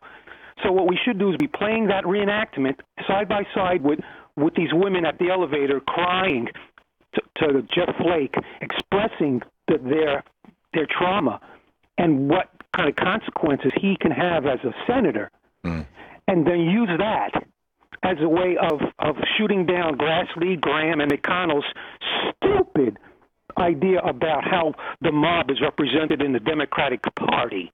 What do you think about that? I think it's an idea. I think it's and a good idea, Johnny. I think that there is, just think for a minute, if the Republican Party were the victims of voter suppression, the way that the Democratic Party is, how would they be fighting back right now? If the Republican Party was the victim of, the stacking the courts in ways that would work against the Republican Party, how would they be fighting back? And I can tell you, it would be brutal. It would be fast. It would be efficient. It would be across all the media.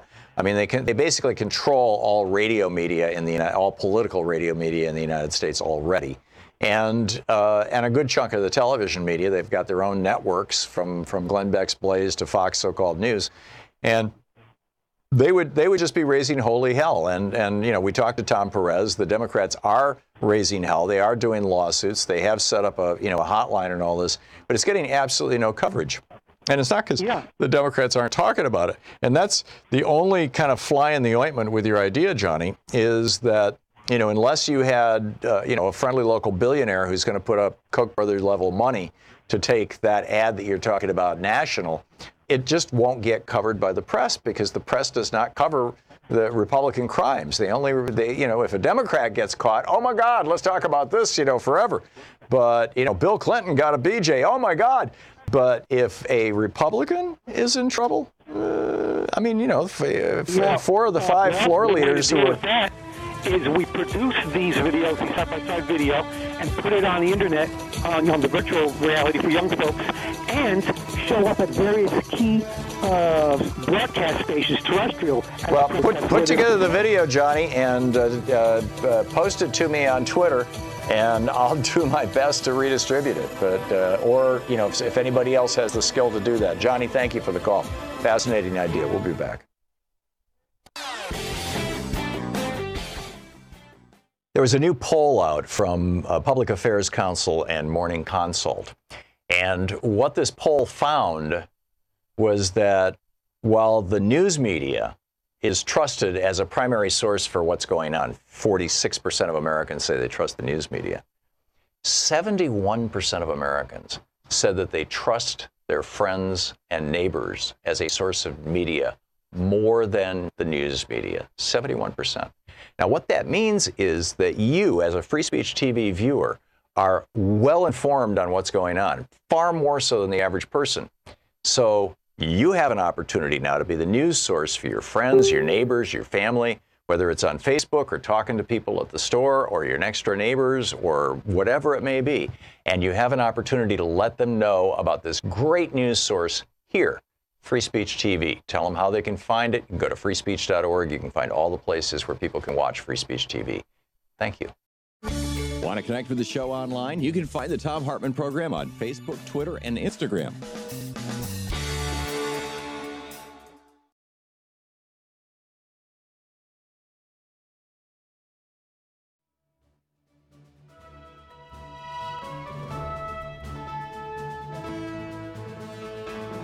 Welcome back. We've got to edit that one, Sean. Welcome back. Let's see here. Noel in Corpus Christi, Texas. Am I saying your name right? Yes, you are. Thank you. Hey, Noel, what's up? Hi, Dr. Tom. I'm calling because I've had a question for a while about the two Santa Claus theory, and you mentioned it a minute ago. It prompted me to call. Mm-hmm.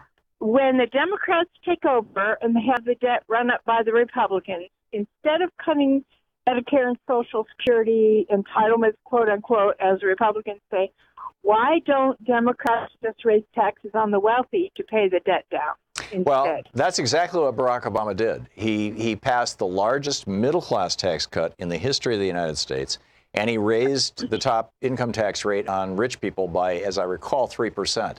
And, Bill Clinton did that, too. He raised taxes slightly. Again, neither of these were bold moves, like Franklin Roosevelt did, where he took it from 25% to 91%. But it's a start. And then, of course, Republicans come in and say, oh, and by the way, as a result of raising those taxes, Bill Clinton's last two budgets were balanced, and 4 of Barack Obama's 8 budgets were balanced. But then the Republicans come in and say, we really don't want balanced budgets. We just want to scream about them when Democrats are in office. We want to blow up the budget so that we can, scream loudly and get the Democrats to do things that'll hurt themselves, like raising taxes or cutting spending. It's a real cynical game, Noel. It's a real cynical game. Yes. But to your point, Democrats have done that to a certain extent, and the Democrats who are running for election now, the progressives, the Bernie-crats have largely seized the momentum of the Democratic Party, and I think the number one candidate out there right now is Elizabeth Warren, and who I'm going to talk about more in the third hour of the program. But keep an eye on Elizabeth Warren, because there's some good stuff coming here, and she is. She's talking about raising taxes on rich people, and she's talking about it without fear, which is pretty powerful stuff for Democrats. So, I think we can do it. I hope so. Yeah, me too. And not only can we do it, but by doing so, we make our tax code fairer, because rich people do use a disproportionate part of our commons, which is what taxes pay for. And we make our tax and we make our economy fairer, because when you raise taxes on very, very rich people, in order to avoid the taxes, they take less income. And that's why, when Reagan came into office, the richest CEOs in America only made 30 times what their employees made, and now they're making 500 times what their employees made. It's very, very simple. It has to do with the top tax rate. So we've got to do something about that. Noel, thanks for the call. It's a great one. We'll be back. It's 28 minutes past the hour. You're listening to the Thom Hartmann Program. Call 202-808-9925. Thom Hartmann here with you, defending democracy in America against the agents of disinformation.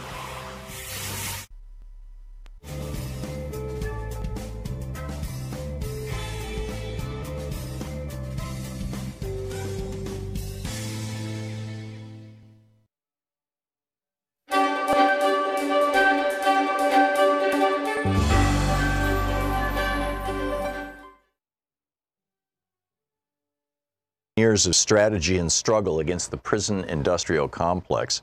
It's a collection of essays. This one is by David Gilbert on page 31, titled "The System Within the System, the Prison Industrial Complex and Imperialism." For those of us held behind locked gates within the walls and fences topped with razor wire, the corrections regime is the system that works tirelessly to impose total control over every aspect of our lives. Yet as ponderous and powerful as prisons are, they're only one part, a central girder, of a much bigger and more foreboding house of horrors, which can most accurately be named imperialism. The structural needs of the larger edifice set the specifications for the size and position of the girder. The strength of the girder helps determine how long the building itself will stand. We can't understand the explosion of imprisonment in the United States since 1971 without looking at an imperialism's urgent needs and goals of that period. By the same token, we can't develop an effective program around the prison industrial complex without grappling with the stresses and trends of the larger system of imperial rule. To be clear, before you take time to read this chapter, I don't offer any brilliant ideas on strategy. Those will most likely emerge from the organizing and activist efforts themselves. However, some of the concerns discussed may raise questions that go into forming strategy. I definitely look forward to learning from the dialogues that this generates on these issues. Imperialism may sound like the kind of rhetoric we want to avoid, but it's one word that needs to be rescued as the best way to name the system that rules over us. The basis of imperialism is the relentless quest for profits around the globe. Its most striking characteristic is the colossal and grotesque polarization of wealth. That polarization happens between nations, between the rich countries of the North and the impoverished ones of the global South, the impoverished countries of Africa, Latin America, and parts of Asia, and at the same time within each country based on class, race, and gender.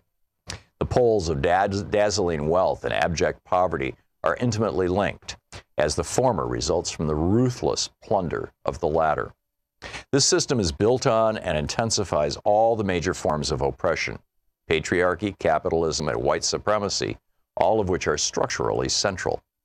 At the same time, imperialism highlights the global character of the system in a way that explains why the most intense oppression and resistance have been in the South, and that also provides the context for why the liberation struggles of the various people of color have been in the forefront within the U.S.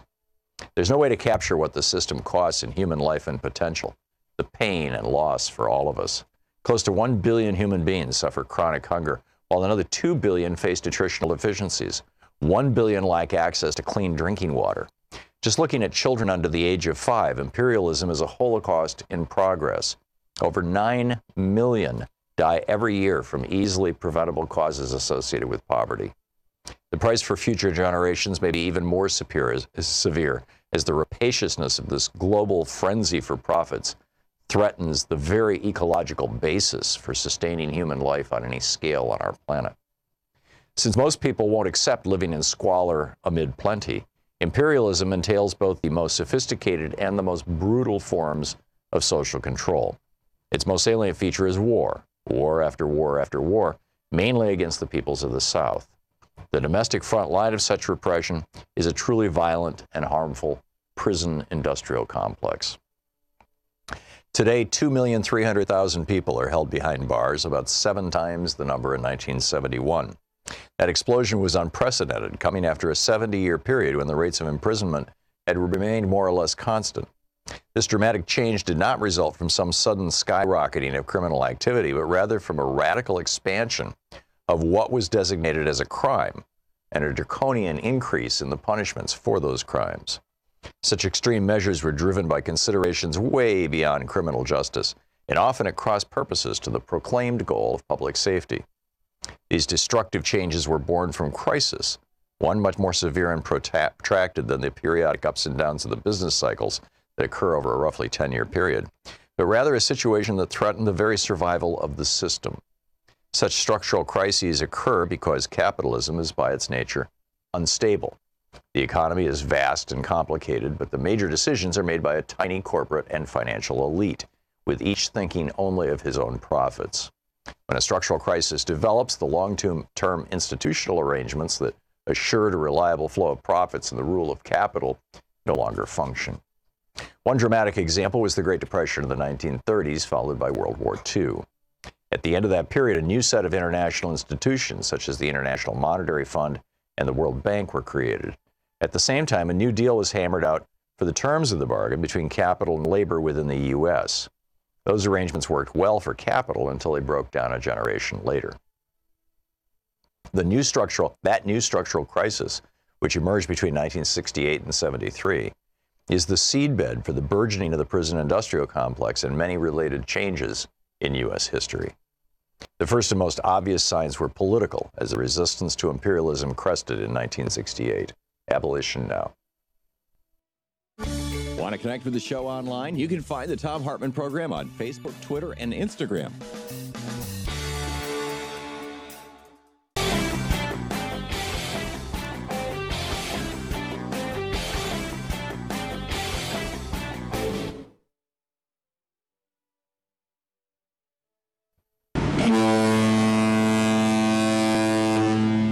All aboard! It's a once-in-a-lifetime luxury Alaskan cruise on the Regent Seven Seas Mariner, July 24th, 2019. For more information, Keen Luxury Travel, 800-856-1155. And did I mention we'll be getting active on board with special events with yours truly, me, and Louise, as we visit Ketchikan, Juneau, Skagway, Sitka, Hubbard Glacier, and Anchorage. It's 34 minutes past the hour. 34, 37, whatever. 34 minutes, 37 seconds. Spencer in Albion, Indiana. Hey, Spencer, what's on your mind today? Hey, how you doing, Tom? Good. What's up? Hey, I want to tell you thank you for taking my call. I'm an independent, and I agree on, some things on both sides. And I have a question for you. I am seeing more on my paycheck, and I want to know why the tax cuts are a bad thing, because actually it is benefiting, me and my family. So I just... How much do you make, Spencer? A year? Around $120,000 a year. Yeah, okay. So you're probably getting a tax cut of what, around $1,000 a year? Yeah, somewhere in there. Okay. So you think that, well, okay, here's a couple of reasons why this is not a good thing. Number one, you are starving our government, yours and mine, of the money necessary to do everything from fill potholes and run police and fire departments, to have good schools, education, basically all the stuff that keeps America is being cut back, and being cut back radically, with the singular exception of our military. Number two, in order to fund this tax cut, literally every penny of it was borrowed. It's a $6 trillion tax cut over a decade, the first $1.5 trillion in the first 2 years, which we're seeing right now. All of that is being funded by buying treasuries. It's going to have to be paid back with interest. The interest is going to be another $1 trillion, and that hurts our country. In fact, that may provoke a crisis for our country. We're at the point now with over $20 trillion in debt, where if interest rates go up 2 points, and they certainly have in the past, in the 70s, the prime was all the way up to around 8 or 9%. Right now it's in the neighborhood of 2%. If interest rates go up another 2 points, the interest on the national debt, the annual payments of interest, will be greater than everything that we pay to fund the Pentagon, all of our wars and everything. And that's mind-boggling, and it's not good, and it's not healthy. And then number three, because of that massive debt and what I just described, when Democrats come into office, the Republicans are going to be screaming, okay, it's time to end Social Security, it's time to end long-term unemployment benefits, it's time to end food stamps, it's time to end any support for college.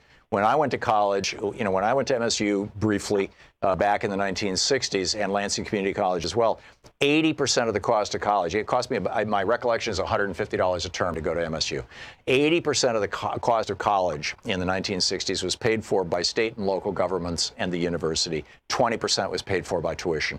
As a consequence of Reagan's policy changes, particularly those who were championed by Bill Bennett as racist Secretary of Education, now 80% of the cost of education is paid for with tuition, and only 20% is paid for by government. So what we've had is this massive shift away from a society for all of us, where anybody could, my parents were not wealthy. My dad worked in a tool and die shop. He could not afford to put me through college. But I was able to work my way through college to the extent that I did. I ultimately got kicked out, but or dropped out, I suppose is more technically correct. But the bottom line is, I was able to do that because in minimum wage jobs, I worked as a waiter. I was a waiter for one day when the waitresses went on strike. But as a dishwasher in Bob's Big Boy on Trowbridge Road in East Lansing, and across the street at the Exxon Mobil station, I changed tires and pumped gas.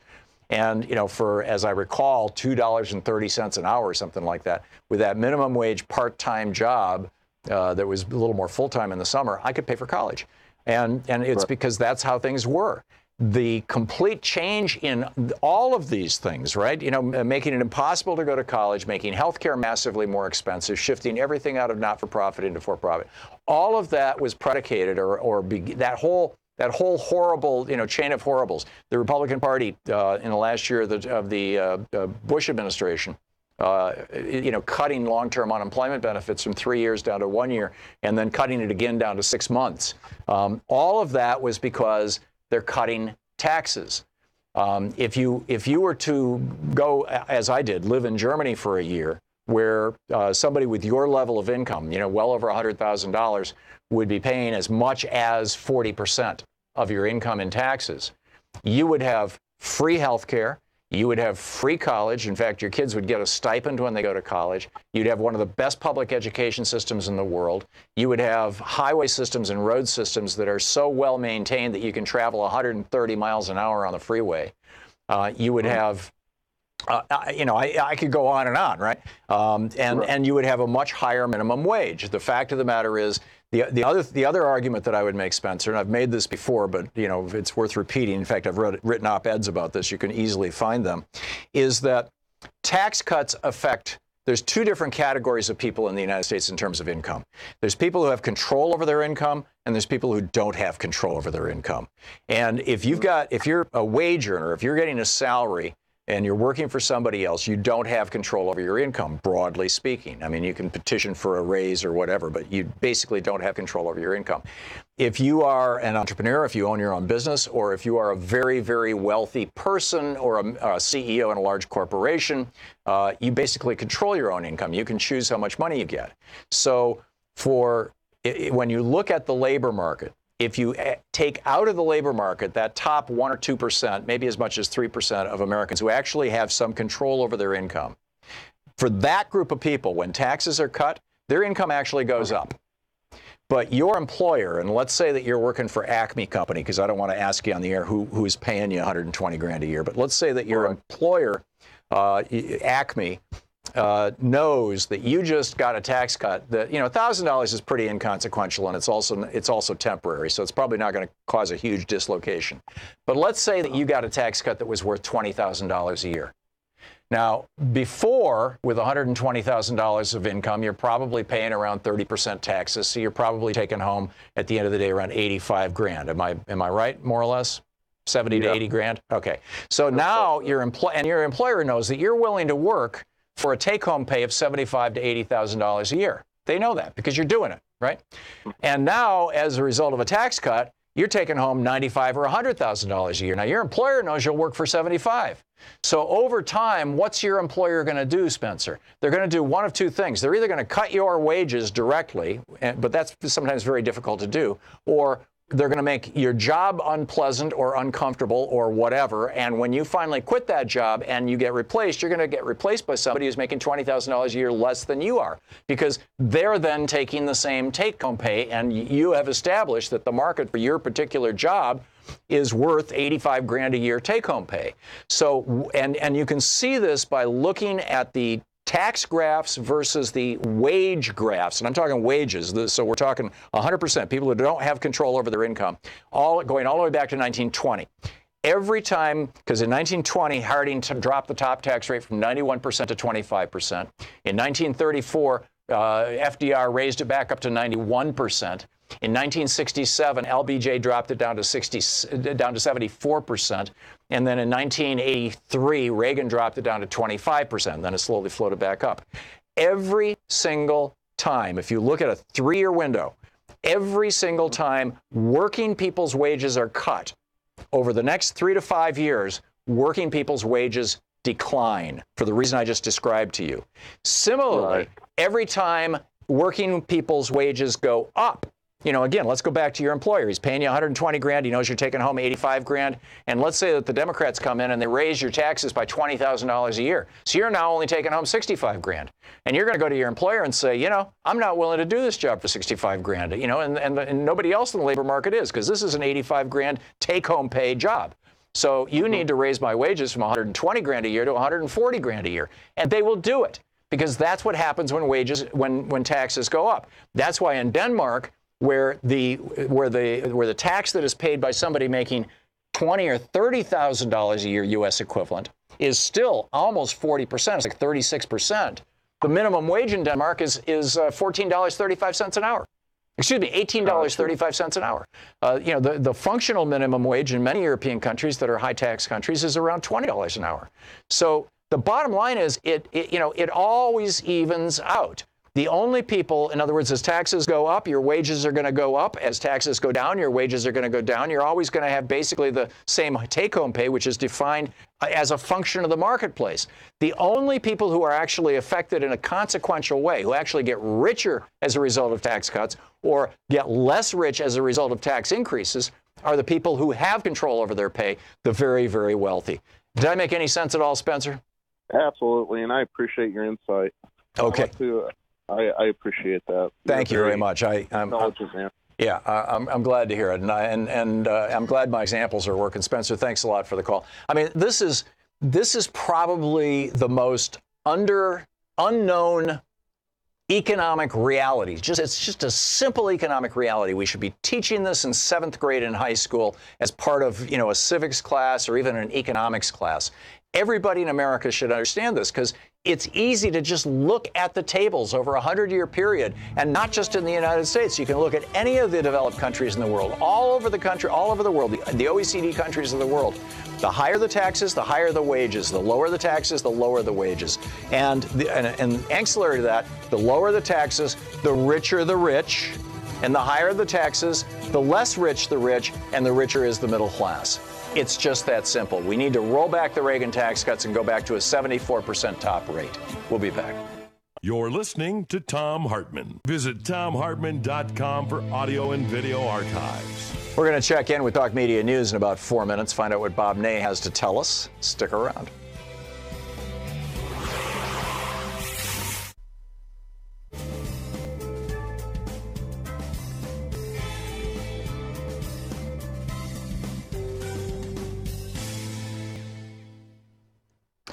And welcome back. Dave in Joplin, Missouri. Hey, Dave, what's on your mind today? Excuse me. Or Dion. I'm sorry, it's not Dave, it's Dion.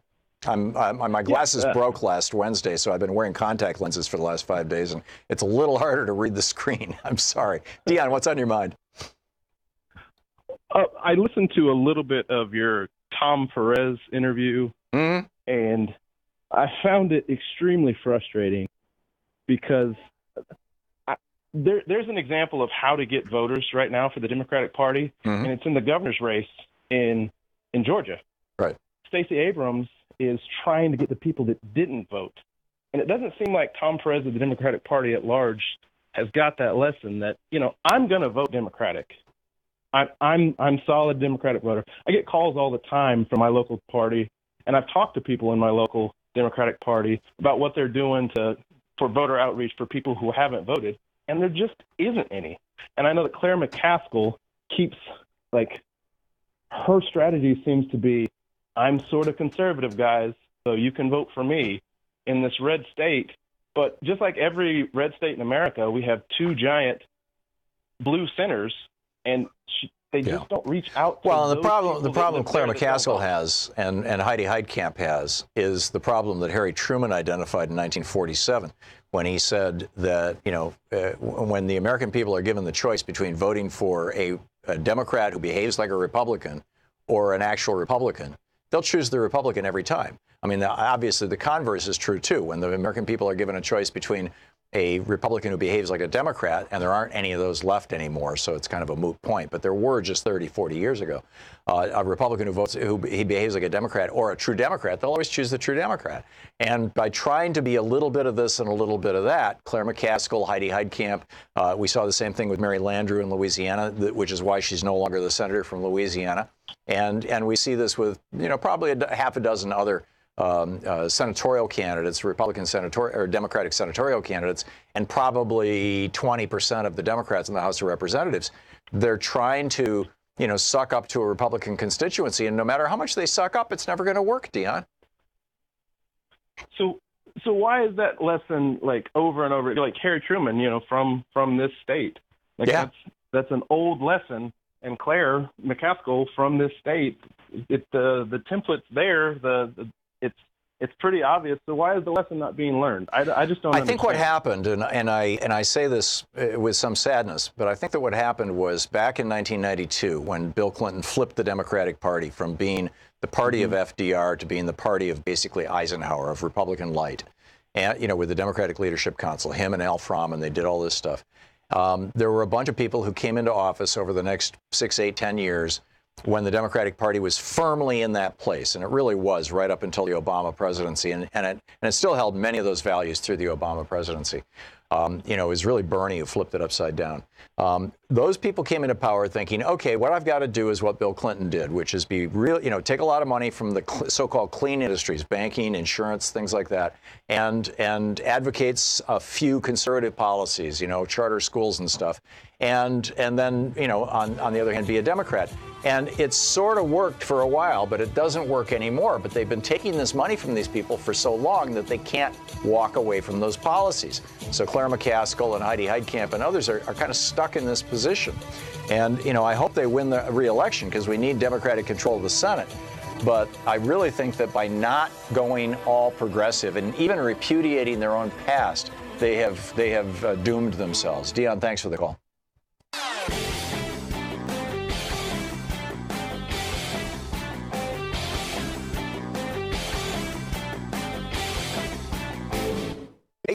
There was a new poll out from Public Affairs Council and Morning Consult. And what this poll found was that while the news media is trusted as a primary source for what's going on, 46% of Americans say they trust the news media, 71% of Americans said that they trust their friends and neighbors as a source of media more than the news media, 71%. Now, what that means is that you, as a free speech TV viewer, are well informed on what's going on, far more so than the average person. So you have an opportunity now to be the news source for your friends, your neighbors, your family, whether it's on Facebook or talking to people at the store or your next door neighbors or whatever it may be. And you have an opportunity to let them know about this great news source here. Free Speech TV. Tell them how they can find it. You can go to freespeech.org. You can find all the places where people can watch Free Speech TV. Thank you.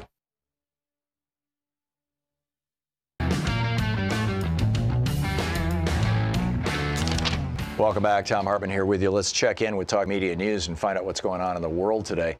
On the line, this report brought to you by goatsfortheoldgoat.com and Loving What You Do, Ellen Ratner's new book. And on the line with us is the author of Sideswiped, Bob Ney. Hey, Congressman, welcome back to the program. Well, thank you, Tom. So what's at the top of your hit parade for the news today? Well, 60 Minutes was at the top this morning anyway. Everybody might be tired of talking about it. I have not yet discussed it on this show, and I did not see it. I was flying home from Denver last night and I haven't seen the news in a day and a half. Prime time, I watched the reruns, but watched it. And Leslie Stahl was Leslie Stahl. I've actually been interviewed by her on 60 Minutes before, so I thought she was, wrote out questions, irritated him here and there. But I must say he was what I'll call a controlled Trump, compared to what I thought originally, might be happening here. Well, I'll bet they rehearsed the hell out of this thing before they put him in front of that camera and her. Well, you're right, because I've got to tell you, Tom, he was much, if you watch it, much more, in tune, sort of. I'm not saying he had the questions in advance, he didn't, but definitely much more relaxed. Now, Trump is Trump, so he did do some things like when he responded to her and she was, making an argument and a question. He said, well, I'm the president, you aren't. Mm-hmm. So that type of thing came out. Flynn, he said, well, I think Flynn is a Democrat, is what he said. But I think the Flynn deal is coming.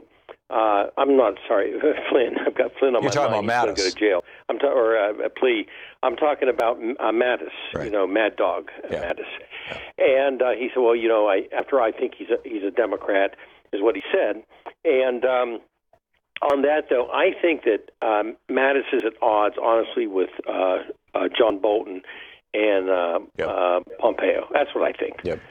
He's especially Bolton. Mild. I mean, Pompeo has moderated his position somewhat now that he actually has power. When he was just a Republican congressman and could just basically shoot off his mouth whenever he wanted, he was pretty radical. But he's starting to behave like a reasonable person. But Bolton, not a chance in my opinion. And then the two things also, one was the statement about Mattis. And then he bypassed the issue of making fun of Dr. Ford. Of course, he said, I didn't do that. Right. That's not what I was doing, et cetera. To me, he started to backtrack on Khashoggi, but then again, of course, today he talked to the king and feels assured, the king had nothing behind it. Yeah, but the king probably didn't even know. I mean, the king is in his 80s. Right. He's half senile. This is why MBS is running the country. He's surrendered his power. I mean, if you want to ask who did it, everybody is saying it was Mohammed bin Salman, the guy who's actually running the country. Why did Trump not want to talk to him? Is it because Jared Kushner talked to him 2 days before this happened? And by the way, when Jared Kushner talked to MBS 2 days before this happened, did he give him top secret information that allowed him to do this? Did Jared Kushner give MBS top, the last time these two guys hung out together, about 3 days later, MBS arrested a whole bunch of billionaires in Saudi Arabia and, locked them down in a hotel, tortured some of them. Apparently one of them died and took all their money, or a good chunk of it. I mean, is Jared Kushner feeding him information and intelligence? Is that what's going on? And is he doing that in exchange for a couple $100 million loan from the Saudis to keep his real estate empire afloat? Or am I just way out here, Bob? No, I mean, let's look at Qatar, right? Let's look at that. His father was trying to get a loan there. All of a sudden, our policies shift. Saudi Arabia gets mad. Trump comes out against Doha, the capital there.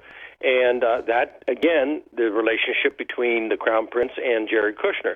And you are right. When I read this story today, preparing for your show, I just about died when I saw where the president said that he talked to the king. The king has Alzheimer's. Right. The king doesn't know who he's talking to. Right. So that's my point. That statement in itself is ridiculous. Yeah. So, and the Khashoggi thing still continues to heat up now. Turkey wants a joint look inside the embassy. Of course, there's not going to be anything in the embassy. And the cameras that day didn't function, of all days. Right. After Surprise! Yeah. Excuse me. Yeah, right. No, you're right. And so they're going to try to do a joint investigation. And then have you talked about Senator Warren taking the DNA test? I have not. I was going to talk about that in the next hour, but go for it. Yeah. Well, just, she took a DNA test, and she has Native American, blood in her DNA. And not just a little bit. They were able to identify. She said, her mother told her it was her great-great-great-grandmother, and, 6 generations back. And it turns out that 6 generations back, there was 100% full-blooded Native American in her lineage. So take that, Mr. Trump. And, of course, he promised $1 million, I believe. Yes, he promised to give $1 million to the charity of her choice, but now he's lying about that. Yeah, right. And he's not going to pay it. I think he said, whatever on the issue. Also, there's a no. He said I didn't say that this morning in that press scrum. Did he say that? He said, I didn't say that. He said, go back and read it again. Whatever. Okay, I will.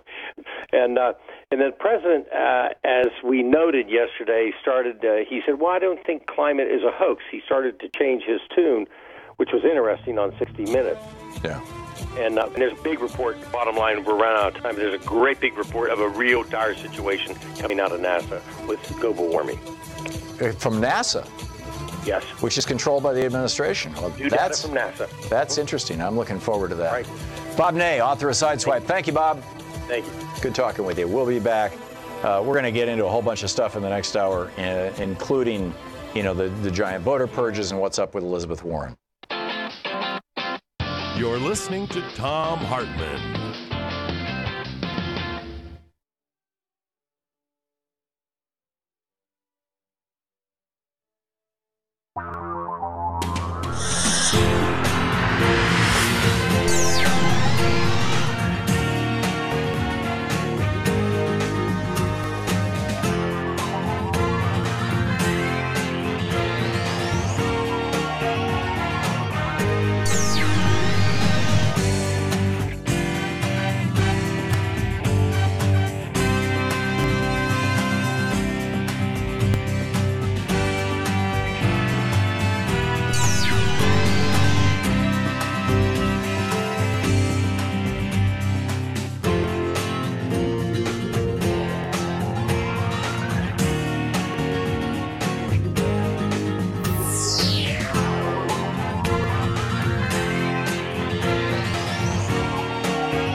Our book today is How to Be Less Stupid About Race by Crystal M. Fleming. This is from page 28, in the chapter, The Idiot's Guide to Critical Race Theory. As stated previously, we live in a society where the phrase white supremacy has been traditionally used to refer to neo-Nazis and extremists, rather than the dominance of people socially defined as white. But legal scholars, social scientists, and political philosophers working in the robust field of critical race theory have developed conceptual tools for recognizing and responding to systemic racism and white supremacy. Critical race theory is an interdisciplinary body of scholarship that emerged in the aftermath of the civil rights movement as legal theorists grappled with naming and challenging the persistence of racism after the fall of de jure segregation at law. Born in the mid-1970s, CRT, critical race theory, it boldly embraced an overtly activist agenda, the promotion of racial justice and the eradication of racial oppression. Bridging legal analysis with storytelling and narrative centering the experiences of people of color, critical race theorists set out to unveil and address the persistence of racism and white dominance. And importantly, scholars in this tradition also acknowledge the intersections of racism with sexism, class oppression, and other systems of inequality. One of the most important and helpful features of critical race theory is the clear analysis of white supremacy in the so-called post-civil rights era, a period in U.S. history when politicians and the majority population increasingly portrayed themselves as beyond race or non-racist. Critical race theory is kryptonite for the myth of colorblindness and helps cut through the BS of post-racial propaganda by specifying the role of social institutions, especially laws and legal practices, in reproducing racism. From a critical race perspective, the United States is not and never was a benevolent nation of immigrants.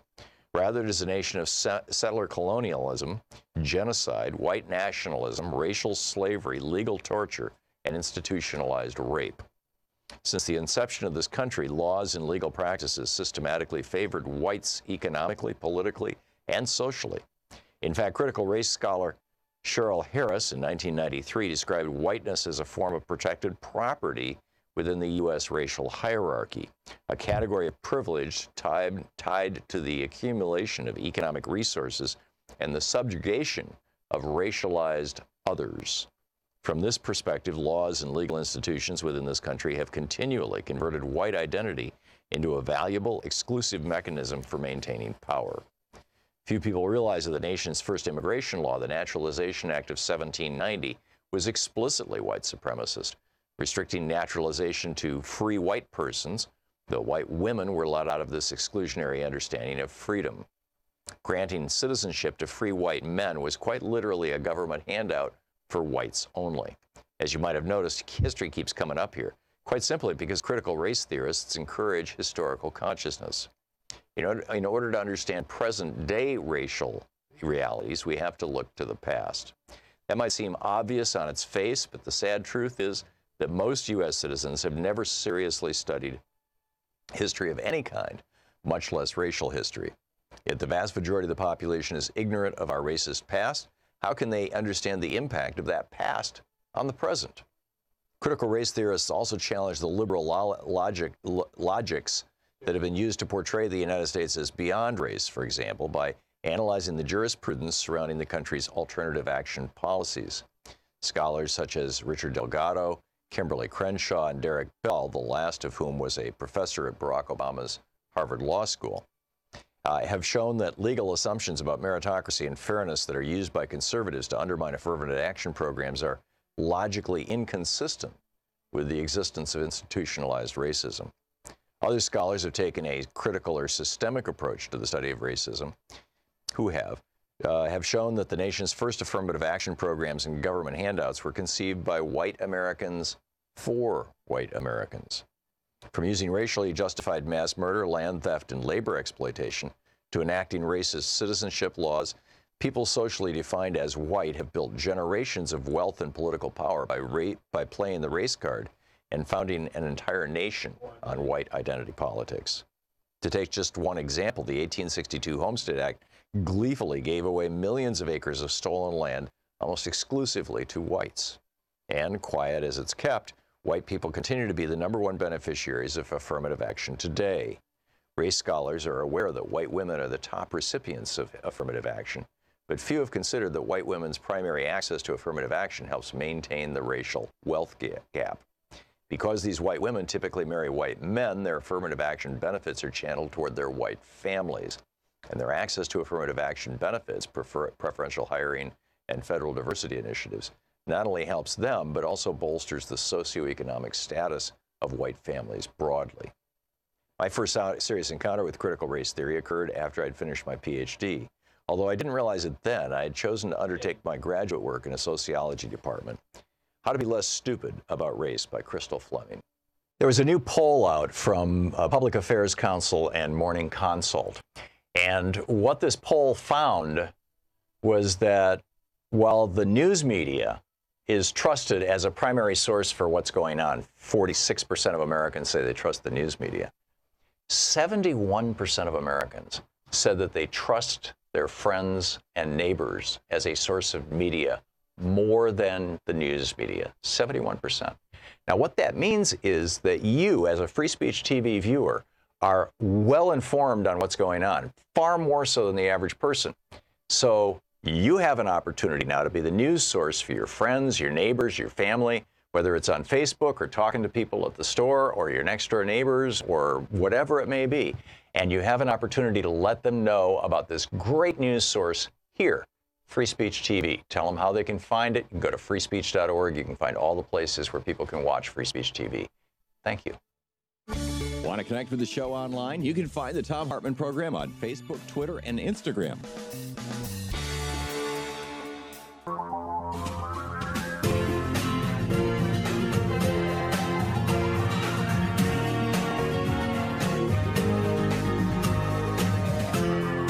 This is the Thom Hartmann Program. Welcome back. There are great piles of stuff in the news I want to get to and share with you.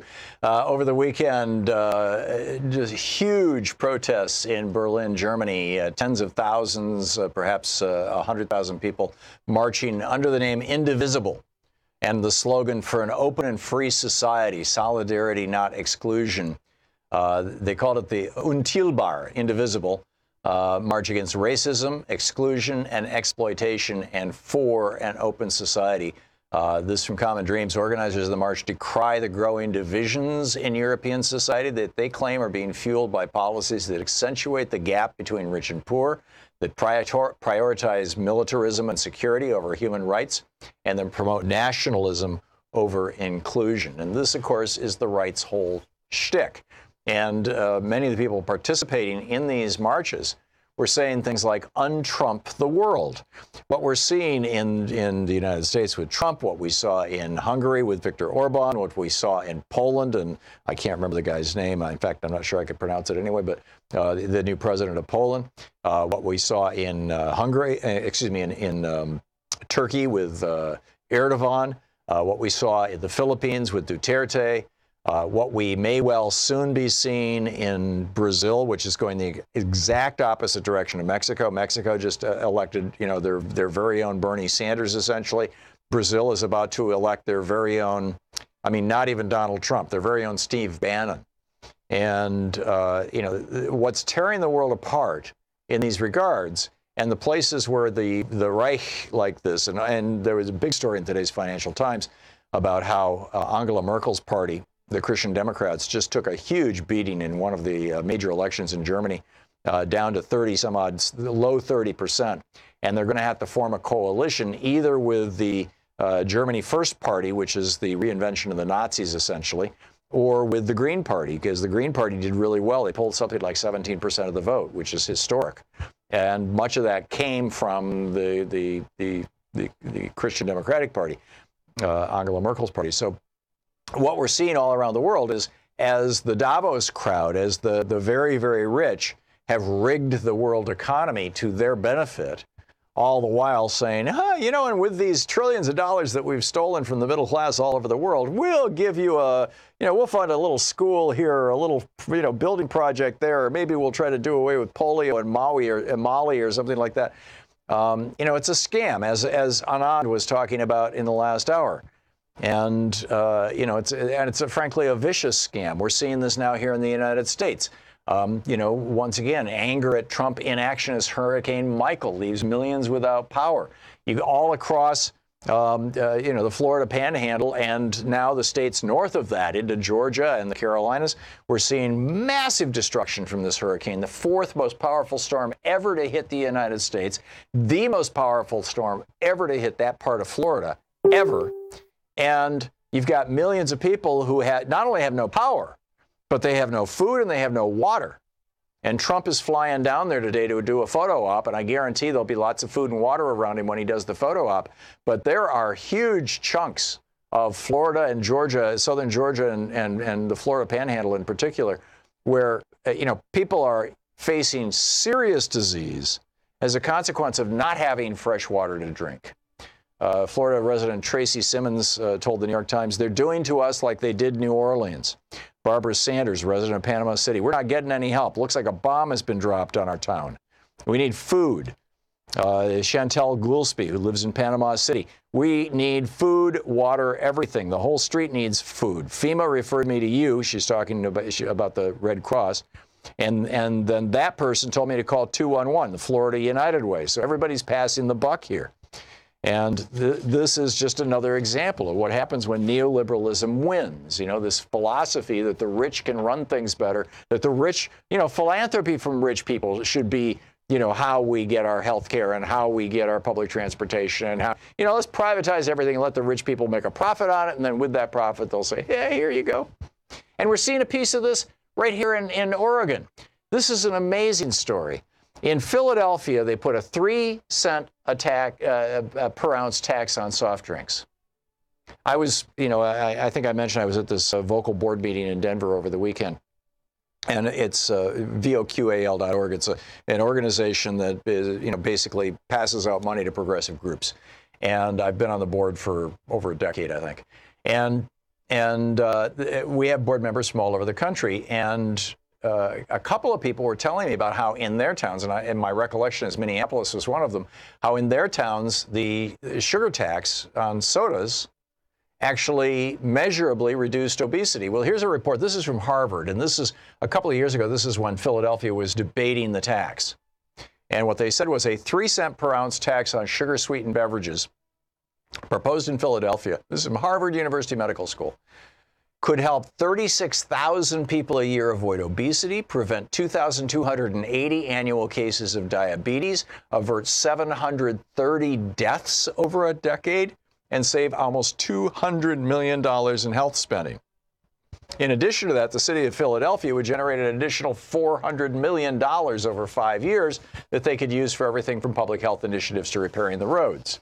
So, number one. Number two, Berkeley, California did this. They put a tax on sugary beverages and low income. This from Reuters, and a column by Ronnie Cohen. As voters consider soda taxes in 4 U.S. cities, a new study finds that low-income Berkeley neighborhoods slashed sugar-sweetened beverage consumption by more than 1/5 after the nation's first soda tax went into effect. This was in 2014, a penny-an-ounce tax on soda, 1/3 of what Philadelphia was talking about, and other sugary drinks. And after the tax took place in March 2015, residents of 2 low-income neighborhoods reported drinking 21% less of all sugar-sweetened beverages, 26% less soda than the year before. The soda industry has spent millions of dollars defeating taxes on sugary drinks in dozens of cities, but in Berkeley it passed with 76% of the vote. They're doing this is on the ballot in Boulder, Colorado, San Francisco, Oakland, Albany, all over the place. And so what's happening here in Oregon? We've got Propositions 103 and 104.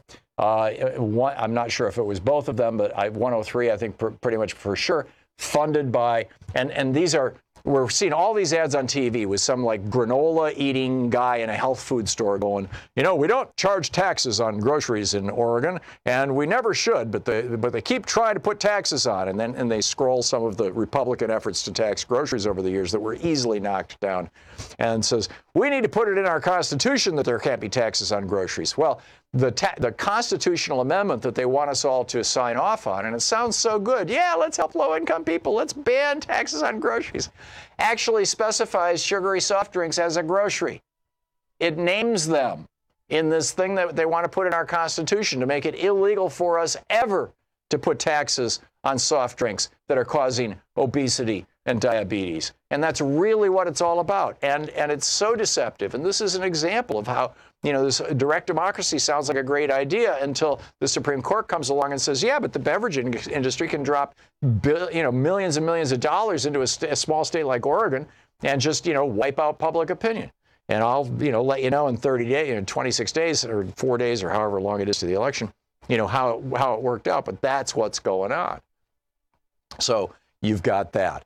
In the good news side, well, maybe this isn't good news. I don't know. I guess it depends on whether climate change goes to the Supreme Court and whether Brett Kavanaugh has anything to say about it.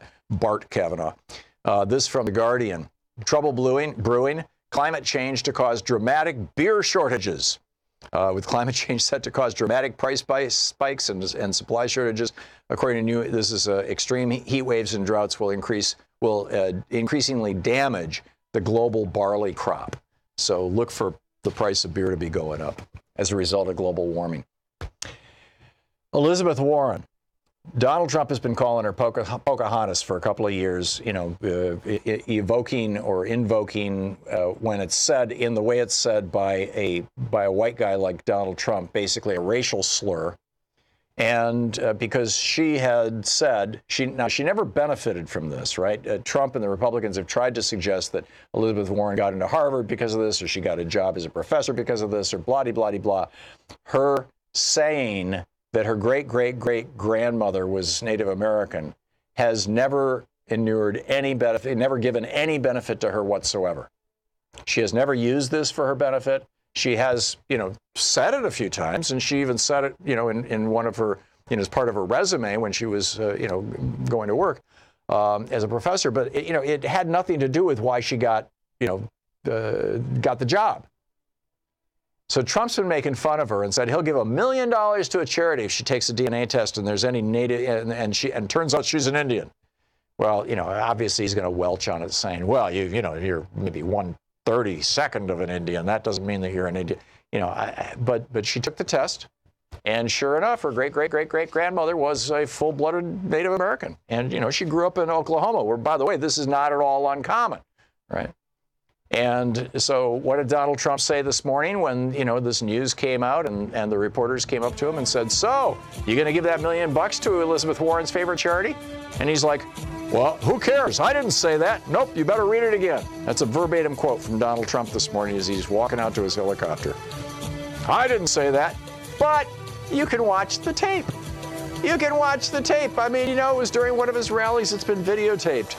So how's he going to get out of this? And then John Kelly. I got to tell you what John Kelly said about Elizabeth Warren right after this break. This is the Thom Hartmann Program. It's 17 minutes past the hour. We'll be back with more of the program right after this.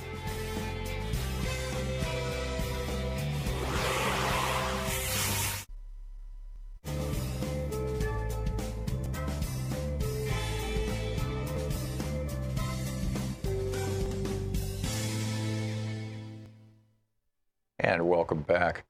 Albert in Marina Del Rey, California. Hey, Albert, what's on your mind today? Hey, Tom, thanks for taking my call today. I want to give you a shout out on your mobile app. That's how I'm listening today. Oh, thank you. Yeah, no problem. But what I wanted to call in and talk about was 2 quick points, and then I'll let you chime in. First is the point about the mob that everybody's talking about. I don't think it has anything to do with what's going on today. I think this is an excuse of how the Republicans are going to take the fact that there are more Democrats than Republicans and try to say that this is why we have a representative government to dissuade the mob rule.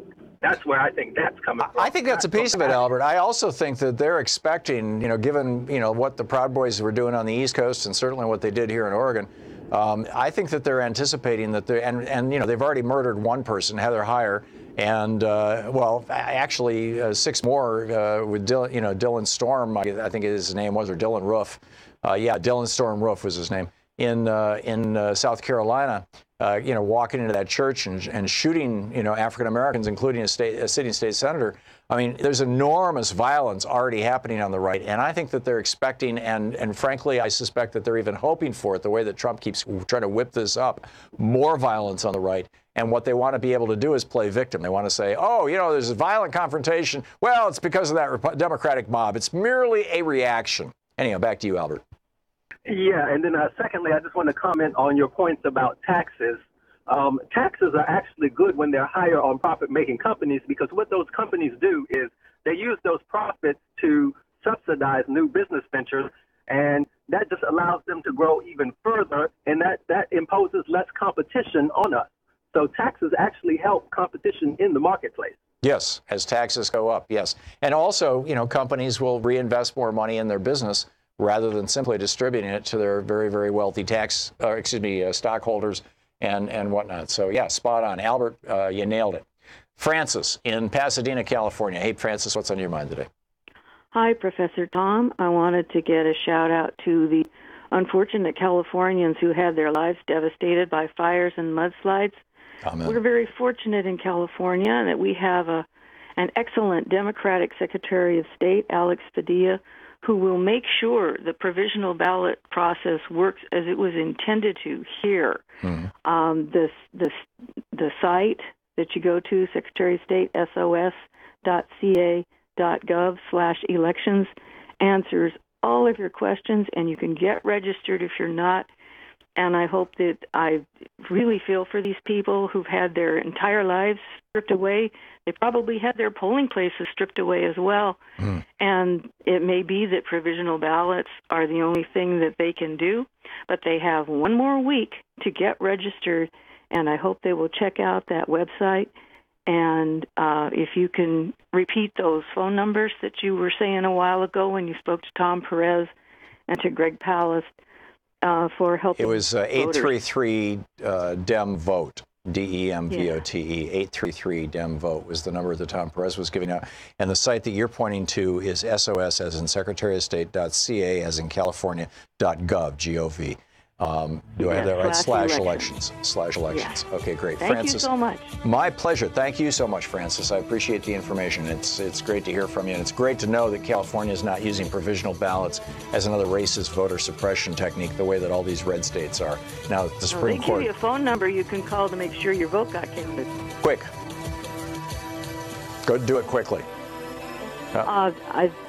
Francis, I'm sorry. We're out of time. We'll be right back.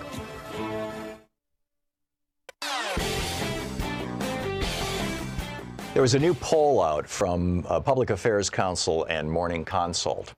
And what this poll found was that while the news media is trusted as a primary source for what's going on, 46% of Americans say they trust the news media, 71% of Americans said that they trust their friends and neighbors as a source of media more than the news media, 71%. Now, what that means is that you, as a free speech TV viewer, are well informed on what's going on, far more so than the average person. So you have an opportunity now to be the news source for your friends, your neighbors, your family, whether it's on Facebook or talking to people at the store or your next door neighbors or whatever it may be. And you have an opportunity to let them know about this great news source here. Free Speech TV. Tell them how they can find it. You can go to freespeech.org. You can find all the places where people can watch Free Speech TV. Thank you. Want to connect with the show online? You can find the Thom Hartmann Program on Facebook, Twitter, and Instagram.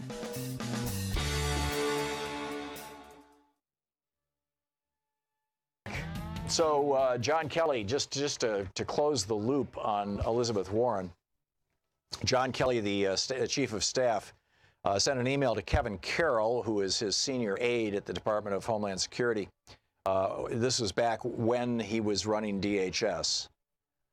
And Elizabeth Warren had called him up about the travel ban, the Muslim ban, right? And she was upset about it, and justifiably so, and she wanted to know how he was implementing it and what he was doing. And he writes this memo, which just came out through the Freedom of Information Act lawsuit that was filed by BuzzFeed, the news organization. He said, and I quote, "Absolutely most insulting conversation I've ever had with anyone. What an impolite, arrogant woman. She immediately began insulting our people, accusing them of not following the court order, insulting and abusive behavior towards those covered by the pause, blah, blah, blah. Too bad." And then Carroll responds, his assistant responds to him, "Too bad Senate Majority Leader McConnell can't order her to be quiet again." Right. Do you notice something going on here among all these men in the Republican Party and the way that they think of and act toward women? But speaking of Elizabeth Warren and Native Americans, and I mentioned this last week, but it's worth repeating again. Last Tuesday, one of Brett Kavanaugh's very first actions was to blow away Native American rights in South Dakota. South Dakota has North Dakota. North Dakota has a brand new Republican-backed voter ID law. And this requires not only that you have an ID, but that your ID have an address that's a physical location rather than a post office box.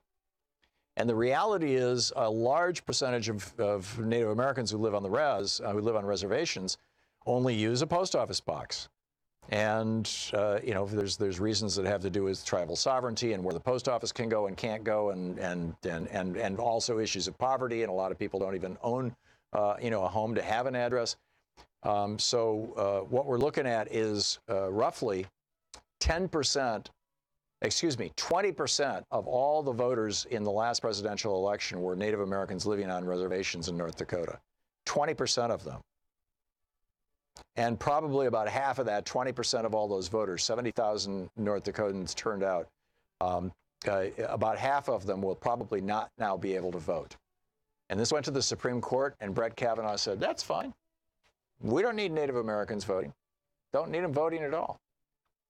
Meanwhile, Rick Scott is out here wearing a Navy hat, and it's really starting to piss off veterans. I mean, seriously upsetting veterans. He's been wearing this Navy hat for a long, long time. And there's this new ad by Vote Vets where Alan Madison, he's a Navy veteran. It's a 30-second ad. You can find it online. He says, "I see Rick Scott wearing that Navy hat everywhere he goes, but let me tell you what he did to us veterans."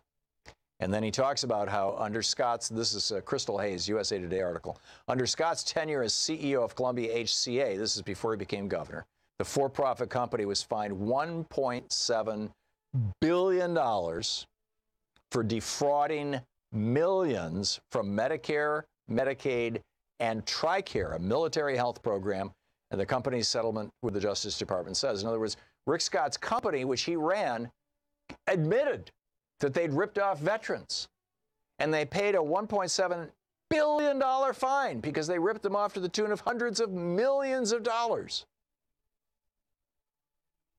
And then when Rick Scott was questioned about this under oath, and the ad is actually showing clips of this, when Rick Scott testified about this under oath, he took the Fifth Amendment.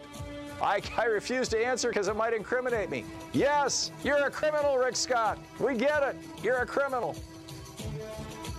And now he wants to be governor, or now he wants to be the senator from Florida. It's mind-boggling. Tell your friends. We now know that friends and family are more credible, more easily believed than actual news sources. Tell your friends about this stuff. You're listening to the Thom Hartmann Program. Call 202-808-9925. We'll be back with more of your calls in just a moment. It's 27 minutes past the hour.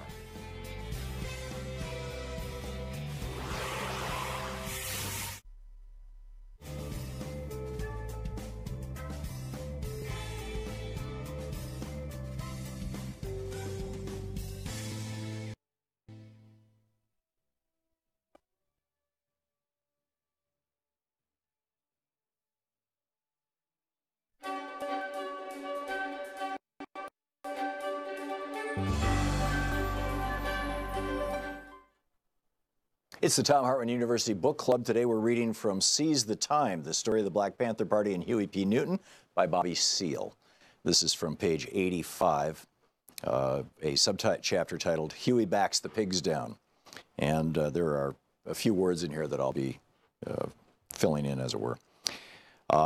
They're walking, he says, one day as we were walking out of the office, I guess we'd been there about a month or so, a pig passed by. He saw us coming out of the office with shotguns and pistols on our sides.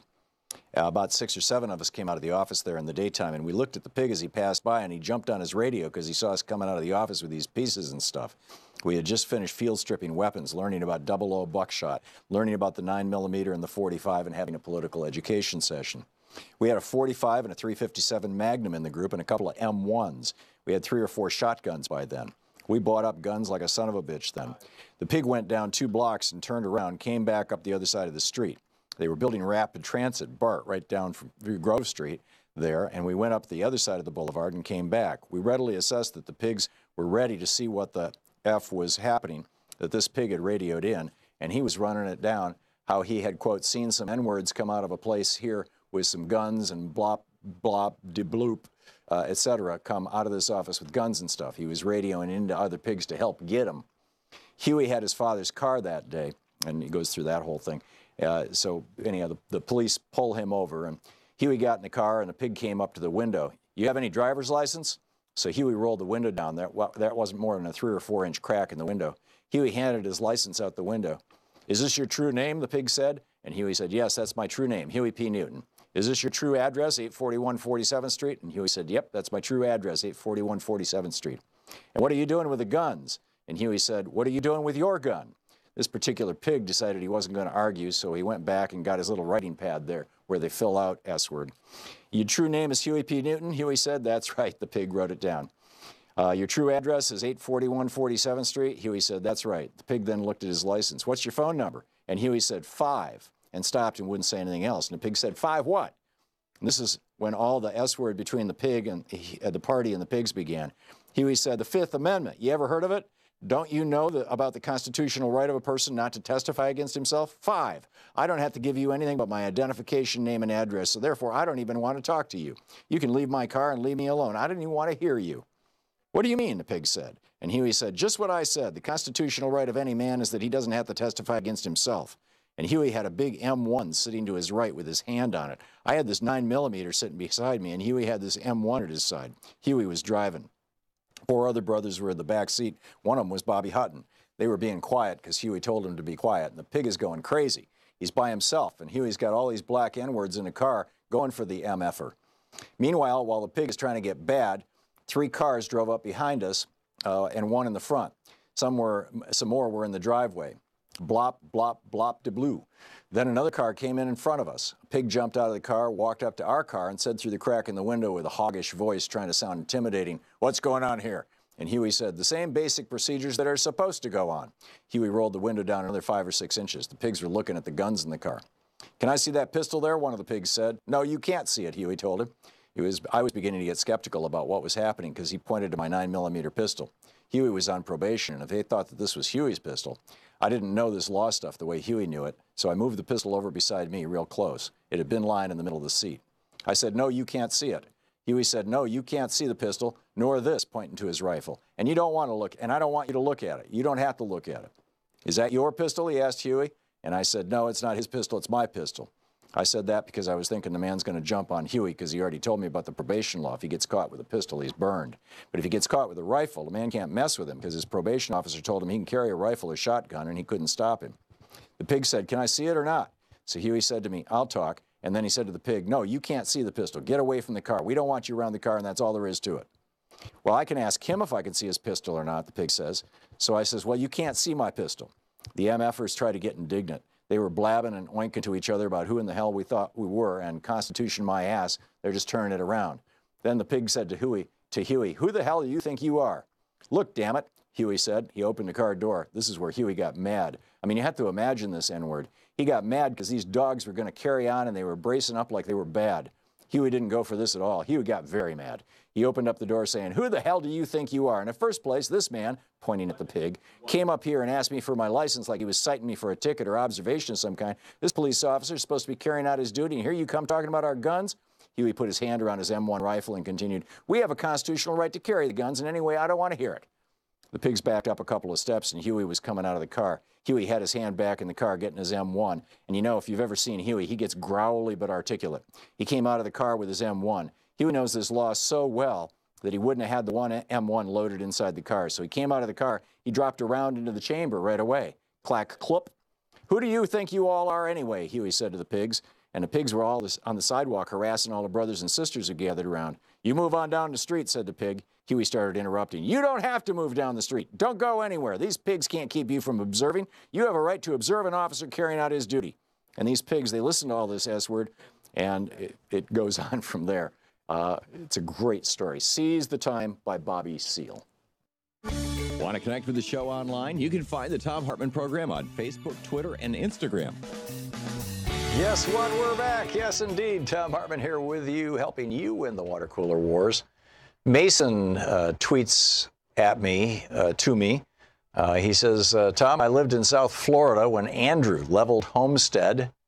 The day after the storm, military tankers landed and a couple dozen helicopters loaded with food, water, and military kitchens flew hundreds of missions to the areas hardest hit. Well, yeah, that was back during Hurricane Andrew. But see, what's going on right now is you've got a couple of really tight races in Florida, and probably the tightest is the governor's race. And Andrew Gillum is, running for governor down there. And guess what his job is right now? Mayor of Tallahassee. And guess what the major, the most densely populated area that took economically the largest hit from Hurricane Michael was? Tallahassee. And so somehow I doubt that we're going to see the really speedy response from the Trumpkins on this. I mean, I know that FEMA is doing some good work down there, but I doubt it's going to be anything as big as we've seen in other areas because it's Tallahassee. They want to make Gillum look bad. They want to upset the people. Plus, they've the administration of the state has refused to extend the voter registration deadline, which expired last Tuesday. They've refused to extend the voter registration deadline for people whose homes got wiped out. It's everything. It seems it can be turned into an opportunity for Republicans to skew the vote. Frank in Romulus, Michigan. Hey, Frank, what's on your mind? Yes, Tom. Yeah. Let me I just wanted to go back to the tax cut. Okay. When they, the federal government reduces the amount of money that they send to the state, and it doesn't trickle down to the local municipalities. Here in Romulus, because of that, they're asking us for more money. So for those who may have received some benefit, from the tax cut, somebody else is paying for it. Yeah, that's an excellent point, too. I used to live in Westland. It's right down the road from Romulus, isn't it? Yes. Yeah, we were right next door to Inkster, and in fact, we live right on the border there. Yeah, it's a nice part of Detroit, actually. A very, very, kind of straightforward middle class area, and or at least it was in the 70s. So what is the city doing? They're trying to raise property taxes? Yes, they're trying to increase their property taxes now again. Yeah, makes sense. Makes sense.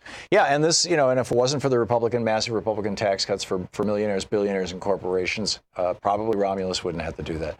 Frank, thanks for the call. That's a great one. Barbara in Indian Rocks Beach, Florida. Hey, Barbara, what's up? Oh, hi, Tom. I'm responding to a previous caller that was mentioned that he got more money in his paycheck. Right. Well, I just wanted callers to know they should check their withholding because my husband and I had pension checks. Mm-hmm. And we were getting more money, but when we looked at actually what was going on, they lowered our withholding, which added to our paycheck. But at the end of the year, we'd have to pay it all back when income tax time comes around. Oh, but you won't know about that until next April after the election. Absolutely, but I just wanted to let you warn your listeners to check that out. Could be a problem. Very This interesting. is in New Jersey. This is a New Jersey teacher's pension. Do you know who, typically withholding tables are defined by the Internal Revenue Service, and everybody just basically follows those. Is there something different with regard to your pensions or the state of New Jersey or whatever? I have no idea. All I know is I called them up and said, hey, what are you doing? Now I'm going to have to owe more money in income tax time. Right. I want it put back the way it was. So we filled out the forms, and they put it all back, and I'm getting the same amount of money in my paycheck now. Yeah, very interesting. Yeah, I'm guessing if it's a pension that you're earning little enough that the tax cut is relatively meaningless to you anyway. I mean, anybody earning under $60,000 a year basically is seeing nothing. Right. It wasn't much. It wasn't much added, but it was enough to make a difference, and I just wanted to know how they did that, and that's what I found out. Yeah, you're just going to people know. You're just going to get the bill in April. These guys, they're so perfidious, if that's a word. I mean, they're just there. I'm sorry. It's just sneaky. It's just people don't check. People just don't look, and they don't check for the facts, and they just don't do that. And they think, oh, this is great, I'm getting more money, but they're not. And like you said, he's borrowing that money to give us more money. And when the Democrat gets elected in 2020, it's going to be a nightmare for him, just like it always is for the Democrats. Yep. Ever since Reagan, ever since they put this policy into place with the Reagan administration. Barbara, thank you. They have to fix it all, and people get mad when they have to pay more taxes. Yep. It's going to be interesting. There you go. But thank you for your show. We love it. We can't wait to listen. Thank you, Barbara. Thank you very much. Great to hear from you. And I appreciate the call. Gene in Atlanta. Hey, Gene, what's up?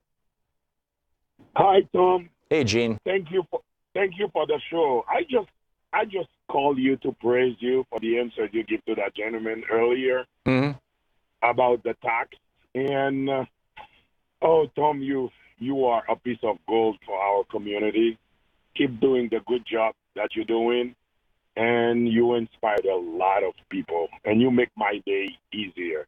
Well, thank you so much. Thank you. You're welcome. That's very kind of you. I appreciate it. Marjorie in Gastonia, North Carolina. Hey, Marjorie, what's on your mind today? Hi, Tom. I, too, feel like you do give me a lot of understanding. But I have a question here, which I've been going on in my head since I talk to myself a lot. I think I understand that with the matter of the investigation going on now, the Russia investigation, if I do understand correctly, it's because of the 12 men that they have not indicted back over here in the United States. I think they supposedly had messed with matter in our election. Am I correct? Yeah, there's 12 people who are associated with the Russian intelligence service, kind of their equivalent of the CIA, that were specifically not only named in the indictment, but the actual events that they did and when and where they did them were named in the indictment, which is pretty rough stuff. And Russia, of course, is not extraditing them. Okay, for time's sake, I just want to really be able to confirm. According to that, is that a crime? Is that supposed to be a crime that they had done? Oh, they're charged with crimes. Yeah, absolutely. Okay, so that's our house to me because they're in another country. So if they're charged with a crime for messing with our election, then here we got somebody going on in-house in Ohio. We got them going on in Georgia and other states. How come it's not a crime for them? Because the Supreme Court has never said that there is an actual right to vote in the Constitution. In fact, in the Bush v. Gore decision, they said the opposite. They said, and I quote from the decision, "There is no constitutional right to vote for President of the United States," period, end quote. That's from the Bush v. Gore decision in 2000 that handed the election to George Bush. And because even though the phrase right to vote appears, I believe, 4 different times in the Constitution or variations of it, the Supreme Court has never said that we have a right to vote. And in the very beginning, the framers of the Constitution, about half of them being slave owners and all of them being men, were very careful not to put an explicit right to vote in the Constitution because they didn't want women and African Americans to be claiming that right. And so here we're still looking at the legacy of racism and sexism that was just the norm at the founding of our republic. And so the Republicans, when they pass these voter suppression laws, these voter ID laws, when they do these redistricting and gerrymandering and everything else that they do that has a racial basis to it, they do it under the color of law. They're doing it legally because we have never defined voting as an absolute right, which seems crazy. But when you understand, what was going on in 1787, it makes sense. It doesn't mean it's right. And that's why we need to get rid of the Electoral College. We need to have a constitutional amendment, or at the very least a law that says that there is an actual affirmative right to vote in the United States. And that right to vote is, shall not be violated just because you're suspicious in the state of Georgia that 10 people who aren't citizens might vote. So you're going to knock 570,000 people off the voting rolls to avoid that. That is just so wrong. But that's what the Republicans are doing in city after city after city. And unfortunately, Marjorie, it is legal. Did I answer your question? Yeah. Yeah. Thanks a lot. Okay, thank you. You're welcome. Thanks a lot for the call. By the way, today, October 15th, is the anniversary in 1966. The Black Panther Party for Self-Defense was founded. And somehow we always forget the for self-defense part. It was founded on this day in 1966 with a 10-point plan. Number one, we want freedom. We want the power to determine the destiny of our black and oppressed communities. Number two, we want full employment for our people. Number three, we want an end to the robbery by the capitalists of our black and oppressed communities. Number four, we want decent housing, shelter fit for human beings. Number five, we want education for our people that exposes the true nature of this decadent American society. Number six, we want all black men to be exempt from military service. Number seven, we want an immediate end to police brutality and the murder of black people. This was 1966, October 15th, 1966. Number eight, we want freedom for all black men held in federal, state, county, and city prisons and jails. Number nine, we want all black people, when brought to trial, to be tried in court by a jury of their peer group. In other words, people from black communities as defined by the Constitution of the United States. And number 10, we want land, bread, housing, education, clothing, justice, and peace. And then they also wanted the UN to oversee a plebiscite. Pretty straightforward stuff, and none of it particularly outrageous, but the Black Panthers have been characterized as, these radical groups, and they're crazy, and they're running around with guns. Come on, give me a break. As soon as the Black Panthers came out and said, it's time for equality, it's time to stop the genocide of our people, it's time to unwind institutional racism in this country, the minute that happened, the demonization of Black Panthers, which was led, by the way, by then California Governor Ronald Reagan, the demonization of the Black Panthers just went absolutely ballistic.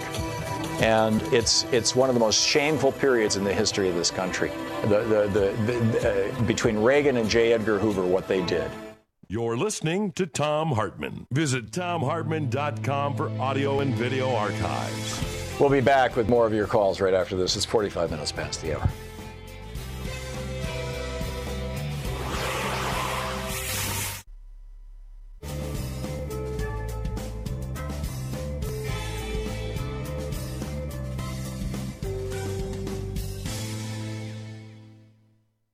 And welcome back. Neil in Pittsburgh, Kansas. Hey, Neil, what's on your mind? Thanks for watching Free Speech. Hey, Tom. Thanks very much for taking my call. I really appreciate it. Listen, I'm retired, and I have a landline, and I get about 5 or 6 calls a day that are surveys about political type things. And I was just wondering, do they survey cell phones? And if they don't, how accurate are these things? Are these polls? Yeah. Yes, they do use cell phones. Cell phone numbers are hot commodities. It's one of the reasons why, well, for example, when we moved back here to Oregon, as soon as I signed up for a new doctor with a big hospital group here in town and gave them my personal cell phone number, because usually, Louise and I have another number that we give out to people. It's kind of our, quote, home number. As soon as I gave them my personal cell phone number, which I give to nobody, suddenly I'm getting all kinds of calls because, when you sign that document at the doctor's office, it says, we can sell your information. And, obviously this particular hospital group, which I have now left, did, because I'm getting, 1 or 2 calls a day. So with regard to polls, there are basically 2 kinds of polls. There's a real poll and there's what's called a push poll. And a real poll is where they call you up and they say, are you in favor of, Medicare for all? And they'll define it in a way that's actually honest and accurate. Are you in favor of every American being covered by a Medicare for all system that would be paid for by taxes, but would eliminate the need to buy private health insurance and that would save the country money? That would be a straightforward question. Exactly. On a push poll, what they will say is, are you in favor of the Democrats' proposal for Medicare for all, which is going to bankrupt the nation and cost us $36 trillion? And, so the point of a push poll is not, they don't give a rat's patootie what your answer is. They don't care whether you said yes, no, or otherwise. They're trying to embed information in your brain by way of making you think that you're answering poll questions. And so you need to, if you're one of the people who actually kind of enjoys or is willing to participate in polls, and I know there's a lot of people who do, be very careful to notice what the push polls are and what the real polls are. And typically the real polls, they'll identify themselves with a company that you recognize. They'll say, hi, this is Quinnipiac, or hi, this is the Pew Trust, or hi, this is Gallup, or, whatever. With the push polls, they'll come up with, credible sounding names like, hi, this is the Polling Institute for Public Accuracy, or, this is the Kansas Polling System, Incorporated, or what, they'll come up with some, phony baloney name, and that should be a flag to begin with, and then they start the push poll stuff. And to the best of my knowledge, I've not heard of any Democrats using push polls in years, in decades.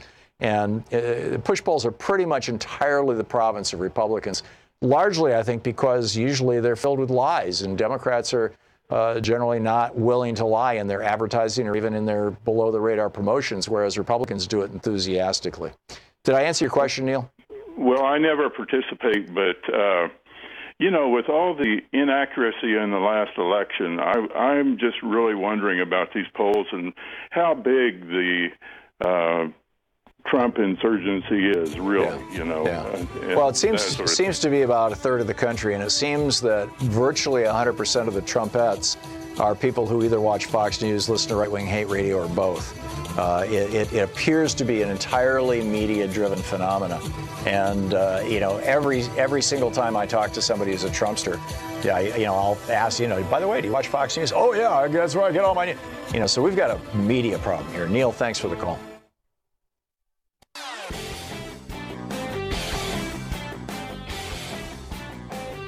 There was a new poll out from Public Affairs Council and Morning Consult. And what this poll found was that while the news media is trusted as a primary source for what's going on, 46% of Americans say they trust the news media, 71% of Americans said that they trust their friends and neighbors.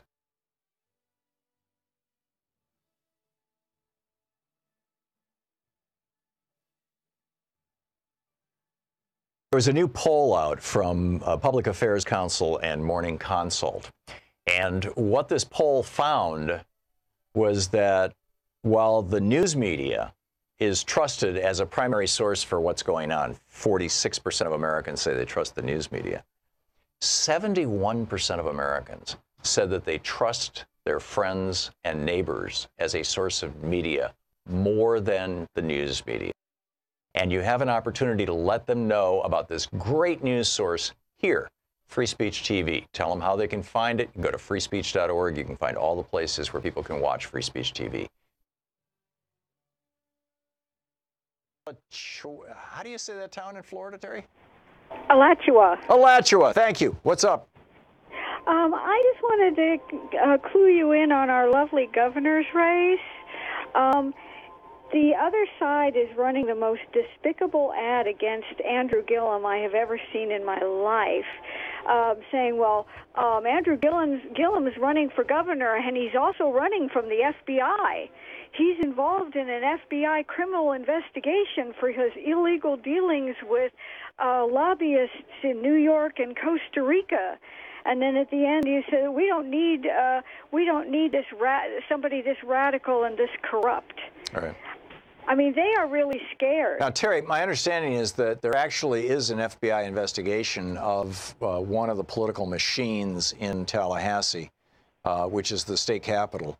But that Andrew Gillum has nothing to do with this. He's not under investigation. He's not even closely connected to the people who are under investigation. But the Republicans are taking this little grain of truth and turning it into a giant lie, which is something that they're very, very good at. Yes, it's despicable, and maybe I hate to say this, Tom, but if he were white, would they be running that ad? I think so. I think they probably would, although I guarantee you that they're making the most of the fact that he's black visually in those ads. I haven't seen the ads, but I'm guessing that here's this black face who is probably not smiling and probably in a setting that makes him look menacing, to freak out the old white voters down in the retired people in Miami and whatnot. Absolutely. Yeah. Okay. Terry, thanks for the update on that. The fact that Republicans are not just willing to lie in their advertising. I mean, they've been doing this forever, right? All the way back to the Koch brothers ads, with this speculum and the rubber glove against Obamacare. Not just willing to lie, but enthusiastic about lying. Really gives me concern for our republic. Michael in Imperial Beach, California. Hey, Michael, what's up? Hey, Mr. Hartman. Okay, back to your first hour in the Gilded Ages. Yeah. All the Gilded Ages you were talking about were pre-World War II. This is the first post-World War II Gilded Age. You're right. So, in my opinion, the gilded families of all the countries today understand that instead of being a single country's gilded people, that because of peasants like Hitler almost made all the gilded families of the world irrelevant, that the gilded families of the world had to band together. So what are your thoughts on the first worldwide Gilded Age, resulting in the children of the gilded families all uniting together as friends, whereas in the pre-World War II times, they looked at each other as enemies or competition? What do you think, Tom? Thanks. I think you're onto something, Michael, and I think there's a large kernel of truth there.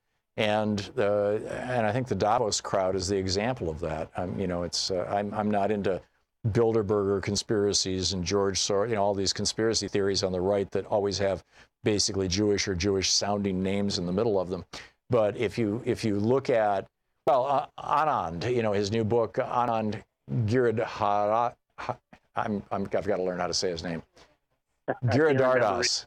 Anand Giridharadas, his new book, Winners Take All, Elite Charades of the Elite Charade of Changing the World. He just nails it, and he nails it, I think, in the way that you're talking about, although the book literally just arrived about 20 minutes ago, and I'm sure looking forward to reading it this weekend. Michael, thank you for the call. It's always great to hear from you. Brandon in Waynesville, North Carolina. Hey, Brandon, what's on your mind?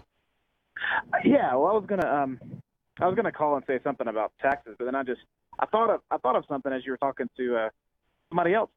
I live in Western North Carolina, up in the mountains. Mark Meadows is our representative. I know he's one of the Republican Tea Party guy. Yeah, and he's kind of notorious for all of that kind of stuff. We've got a guy running against him named Philip Price, and it's one of those things. I've seen him on a couple of like Facebook news organizations, Young Turks, that kind of thing. And he said, I'm not getting any backing at all from the Democratic committee, anything like that. They just kind of completely overlooked him. Yeah. And we live in, it's the mountains. There's a lot of rural, very conservative kind of people, but at the same time, every small town here is at a pretty liberal pocket. More people voted in the 2016 primaries. More people voted for Bernie Sanders than anybody else in Haywood County, North Carolina. And it's not. It's conservative. The loudest voices here are conservative for sure, but at the same time, I guess I just don't see why these things are being overlooked, because there could have been a potential. Because there's a shortage of cash in the Democratic Party. The Koch brothers, their $300 million is being dropped right now. Shelley Adelson's tens of millions of dollars are being dropped right now. The billionaire class, the Robert Mercers of the world, who is largely responsible for Trump being president, They're pouring money into this like there's no tomorrow. And then on our side, we get, a couple $100,000 from George Soros, or a few $1 million from George Soros, maybe $1 million from Tom Steyer. And then everything else is begging, people for $5 and $10, $27 donations. And the Democratic Party is having to say, okay, where can we actually compete? And where are we screwed in advance? And I think that they think that Mark Meadows is going to be too hard to beat. It's real unfortunate that's the situation, Brandon. You nailed it. Thanks for the call. We'll be back tomorrow. In the meantime, don't forget democracy's not a spectator sport. Get out there, get active, tag, you're in. For audio and video archives, visit ThomHartmann.com.